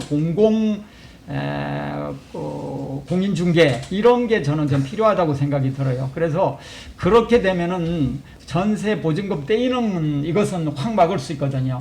이것도 보장하지 않는단 말입니다. 공인중개사인데 말만 거니까 공인이에요. 뭐 어쨌거나 이제 그런 말씀 드리고 싶습니다. 예, 뭐 약간 뭐 부연 말씀을 드리면 먼저 이제 임대차 3법이 도입된 것은 뭐 해외 사례를 보건 뭐 우리나라 뭐 상황을 보건 너무나 당연한 방향이기 때문에 전 거기에 대해서는 뭐 옳다 뭐 과거로 회귀한다라는 얘기는 사실 저는 생각할 수 없는 얘기로 개인적으로 생각을 합니다. 아니, 너무 당연하게 그냥 제가 살았던 또 다른 사회에서는 너무나 그 임차인들의 권리가 보장이 되어 있고 뭐 임대인과 임차인의 분쟁이 발생했을 때 오히려 임차인의 권리가 우선시되는 그런 사회에서 이제 생활을 했기 때문에 저는 사실 한국에 들어와서 임차인으로서 생활을 공부를 마치고 한국에 들어와서 처음으로 생활하면서 상상도 못한 정글인 거지 거의 법칙 어떻게 이런 우리 사회가 이 정도로 좀 죄송하지만 야만적 그러니까 너무 제도 자체가 어떻게 이런 제도가 없지라고 할 정도로 이제 저는 뭐 살던 집에서 그러니까 말씀하신 대로 중개인이 전혀 역할을 안 해서 뭐 살던 집에서 뭐 경매도 당하고 오만 정말 그 이제 책에 나오는 정말 그 눈물 없이 들을 수 없는 모든 그 임차인의 그 이제 그 고생을 겪었는데요. 그런 이제 생각을 했습니다. 그래서 임대차 3법은 너무 당연하게 우리나라 정도의 경제적인 수준을 가지고 있으면 이제 들어와야 되는 법이고요. 그리고 근데 전 이제 그것을 벗어나서 약간 이제 우리나라가 뭐 그럼 뭐 전세가 오르냐 월세가 많냐 뭐 이런 것들을 놓고 볼 때 또는 뭐 신규 임차인에 대해서 이 제도를 임대차 3법을 적용해야 되느냐 말아야 되냐를 볼 때 하나의 딱 답이 하나가 정해진 게 아니라 약간 그 도시의 특성, 뭐 케이스 바이 케이스 해서 좀 더 이제 구체적으로 들어가서 세부적으로 보는 것이 이제 필요하지 않나? 그러니까 획일적인 것을 이제 조금 더 벗어나서 이제 좀 더 발전된 그러니까 세련된 제도를 만들어야 되는 게 필요하지 않나라고 생각을 합니다. 아까 이제 각 나라마다 우리 최은영 소장님께서 이제 보여주셨어요. 어느 나라에는 뭐 신규 임차인에 대해서 뭐 임대차법을 뭐 적용하고 안 하고, 근데 프랑스 같은 경우에는 이게 뭐 수도권은 지금 뭐 거래가 폭증을 하고 뭐 전세가 너무 높아지지만 우리나라도 지방 도시로 내려가면요 아무도 주택 사지 않고 오히려 공공임대 들어오질 않습니다. 그 지역에 너무나 싼 집들이 많거든요. 그래서 우리나라도 주택 시장이 하나가 아니라 지역마다 특성이 나타나고 있거든요. 그런데 이런 것들을 봐서 제도에 적용하는 게 이제 맞지 않나 그런 이제 고민해야 되는 시점이 아닌가 생각을 합니다. 그래서 이제 프랑스 같은 경우에는 아까 이제 신규 임차인 들어올 때는 그 기존에 살던 임차인의 그 집세에서 몇 % 이상 상승을 못 시키게 하는 제도를 적용이 안 된다고 이제 자료에 나오기도 하지만 그 도시의 인구 규모가 5만 이상인 그러니까 우리나라에서는 5만이 되게 작은 도시지만 프랑스는 기초지하체인 꼬미네 인구가 평균 한 2,000명 정도입니다. 그래서 5만이면 상당히 큰 도시예요.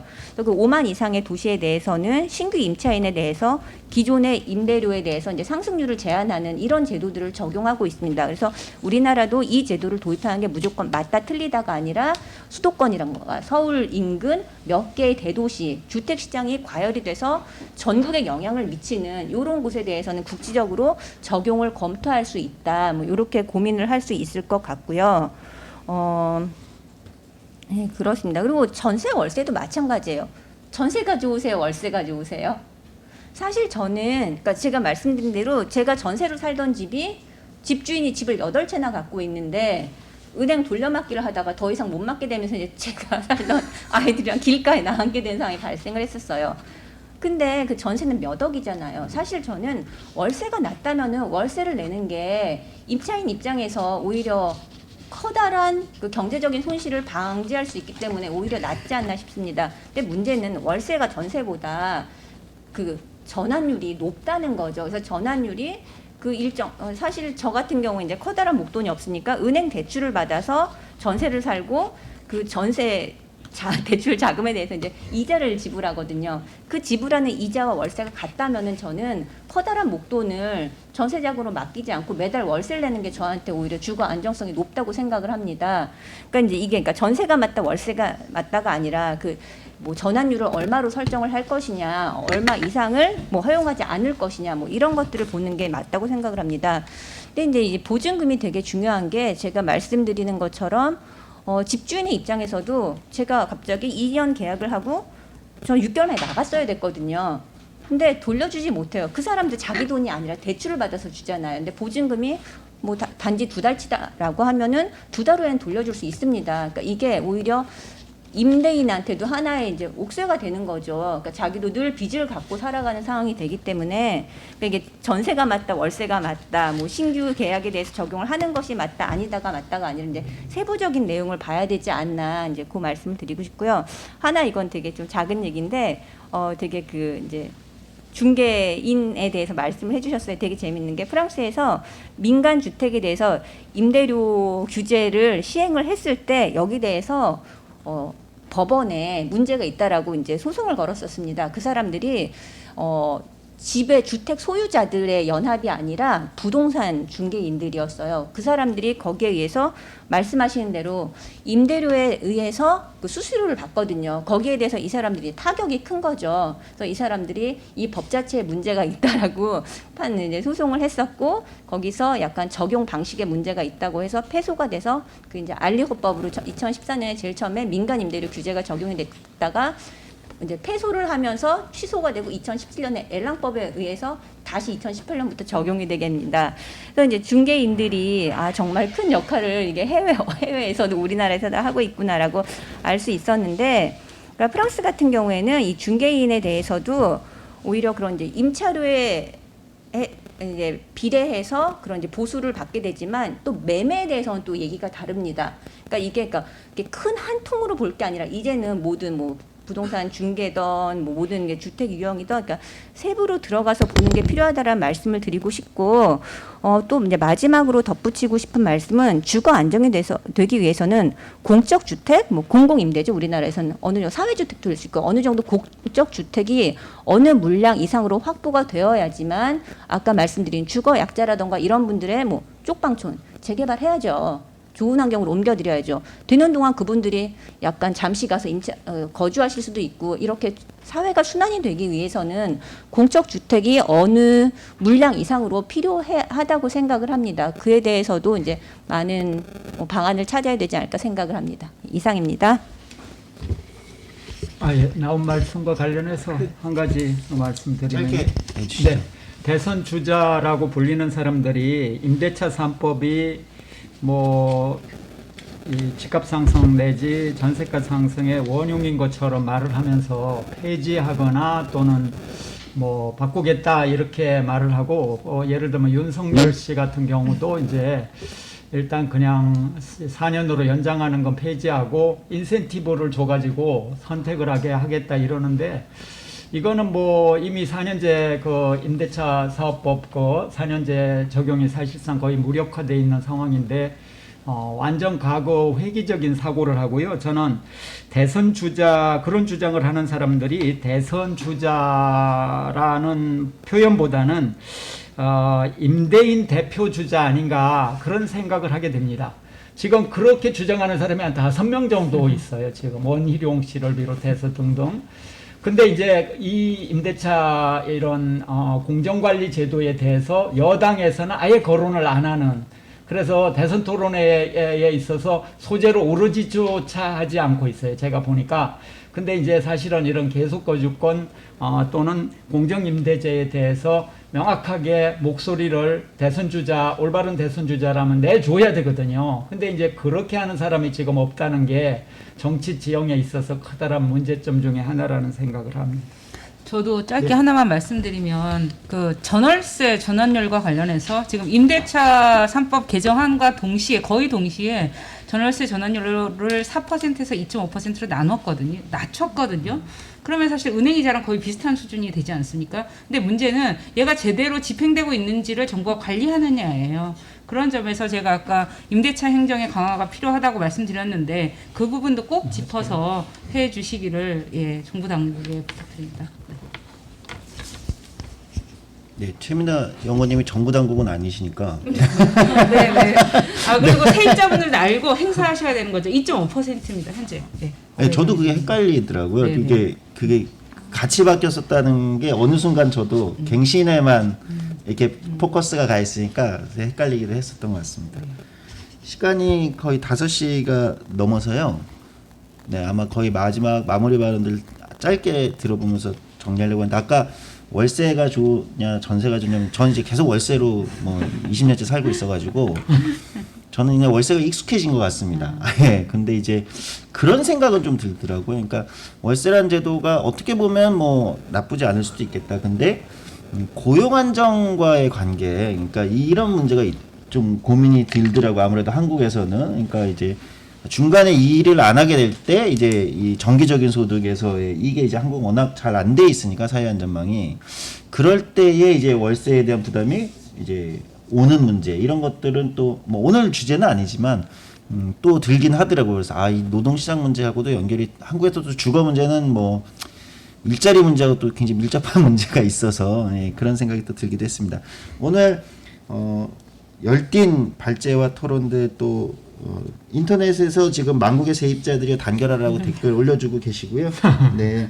공기업들부터 전월세 전환율을 안 지키고 있다는 지적을 하시는 분도 있는데요. 아 그런가요? 네, 어쨌든 알겠습니다. 그럼 이제 짧게 한 말씀 들어보면서 마무리하도록 하겠습니다. 맨 오른쪽에 시창호 대표님부터 해주시죠.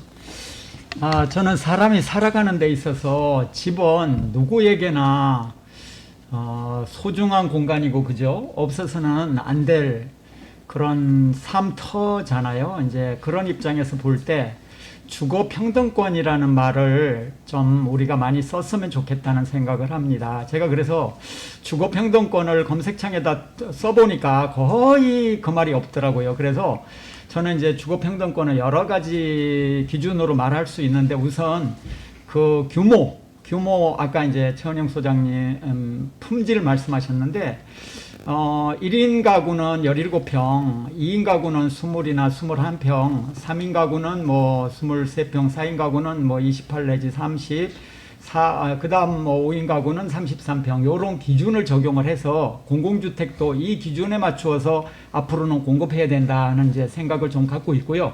민간주택 중에 이제 적절하지 않은 이런 주거평등권에 기초한 평수에 안 맞는 경우는 자꾸 이제 도태시켜서 이런 바꿔나가는 그보다 이제 지하 옥탑방 고시원 이야기를 대선 주자가 한 명도 안 하는데 김두관 이분만 분류할 때만 한번 그걸 쓰더라고요. 전 이제 그런 데 관심이 있기 때문에 근데 지역구 문제에 관심을 대선 주자를 비롯해서 정당들이 좀 가졌으면 좋겠다. 당신도 거기에 살고 싶습니까? 하면은 살고 싶다고 하지 않거든요. 네, 이런 말씀 드리고 싶습니다. 네, 예, 일단 이제 작년에 개정된 주택임대차 보호법으로 그다음에 우리가 한 발은 뛰었는데 가야 할 길이 약간 이제 멀다고 최 박사님도 말씀해 주셨는데 주거 품질 쪽도 이제 굉장히 중요한 영역이라고 생각됩니다. 어떤 집에 살고 있는지 매우 열악한 집에 살고 있는 사람들이 상당히 뭐 지역구뿐만 아니라 그 원룸 뭐 일하는 형태도 굉장히 살기 힘든 곳들이 많거든요. 뭐 베니어판 같은 걸로 불법 쪼개기 해놔가지고 하는 것들이 이름은 지옥고가 아니고 원룸이고 맞습니다. 겉으로 보기엔 번듯하지만 그렇지 않은 집들이 많기 때문에 그런 문제가 이제 해결돼야 될 거고 그다음에 무엇보다도 이제 양쪽에서 계속 얘기해 주셨던 게 공공임대주택이나 주거급여를 받을 때도 주거 문제가 해결되지 않는 것 얘는 우선적으로 해결돼야 되는 문제라는 생각이 듭니다. 아까 주거급여를 받으면서 어떻게 고시원에 사냐 이렇게 얘기하셨는데 이게 사실은 글로벌 스탠다드거든요. 우리가 그렇게 좋아하는 미국조차도 급여를 주면서 주택 품질을 체크하지 않진 않아요. 거기도 반드시 체크하는 거라서 하여튼 주거급여나 공공임대주택에 사시는 분의 주거권부터 살피기 시작해서 우리가 좀 더 모두의 주거가 향상될 수 있는 날이 빨리빨리 오기를 위해서는 우리가 열심히 싸워야 된다는 게 이제 문제인 것 같습니다. 네. 그러니까 가벼운 얘기로 조 대표님, 그러니까 월세가 좋은데 그게 고용 안정과 연결이 된다. 그러니까 결국 주택 문제는 단순히 주택 문제를 풀리는 게 아니라 그런 경우에 이제 주거 급여를 지원하면 되죠. 실업을 했다거나 병으로 문제가 있을 때, 그러니까 일반적인 선진국이라고 말하는 국가에서는 주택 문제가 사회복지 모든 그런 것과 연관돼서 그냥 마련되고 있지, 그냥 단지 집 문제로 바라보고 있지 않습니다. 그리고 이제 저는 그러니까 제가 좀 궁금했던 거는 한국에서 생활을 하면서 10년 이상 이제 주택이라는 시장에서 임차인이 있고 임대인이 있어요. 근데 저희가 정책을 마련할 때는 그래도 공공에서 약자의 편에서 이 사람들의 권리를 보호하고 이 사람들이 보다 나은 생활을 할 수 있도록 정책을 마련하는 게 기본 방향이 되는 건 너무 당연하지 않나라고 생각을 했었습니다. 하지만 두 개의 상반된 입장을 갖고 있을 때 우리나라는 지금까지는 임차인보다는 임대인의 자기 재산권 보호에 방점을 맞추고 있지 않았나라는 생각을 하고 있고요. 하지만 정책이라는 것들은 사회에서 보다 약자를 보호하고 그들의 권익을 대변하는데 방향을 잡는 것이 맞다고 생각을 합니다. 이상입니다. 네, 5시 7분이니까요. 예정된 시간보다 별로 오버되지 않고 잘 토론회가 진행된 것 같습니다. 마지막에 한 분이 사회주택 입주자분들은 월세보다는 반전세를 선호하는 경우가 많습니다라고 의견을 올려주시긴 했는데 이 부분은 오늘 얘기보다는 하여튼 참고하겠습니다. 네, 오늘 다시 말씀드리면 주거권 보장을 위한 연속 토론의 3회차라는 것은 4회차, 5회차, 6회차가 곧 있다는 말씀이고요. 예, 홍보가 나갈 것이고요. 임대차 3법 강화 계속 거주권에 관련된 오늘 토론회 진행했습니다. 긴 시간 함께 해주셔서 감사드리고 오늘 발제해 주시고 토론해 주신 분들께 다들 감사드립니다.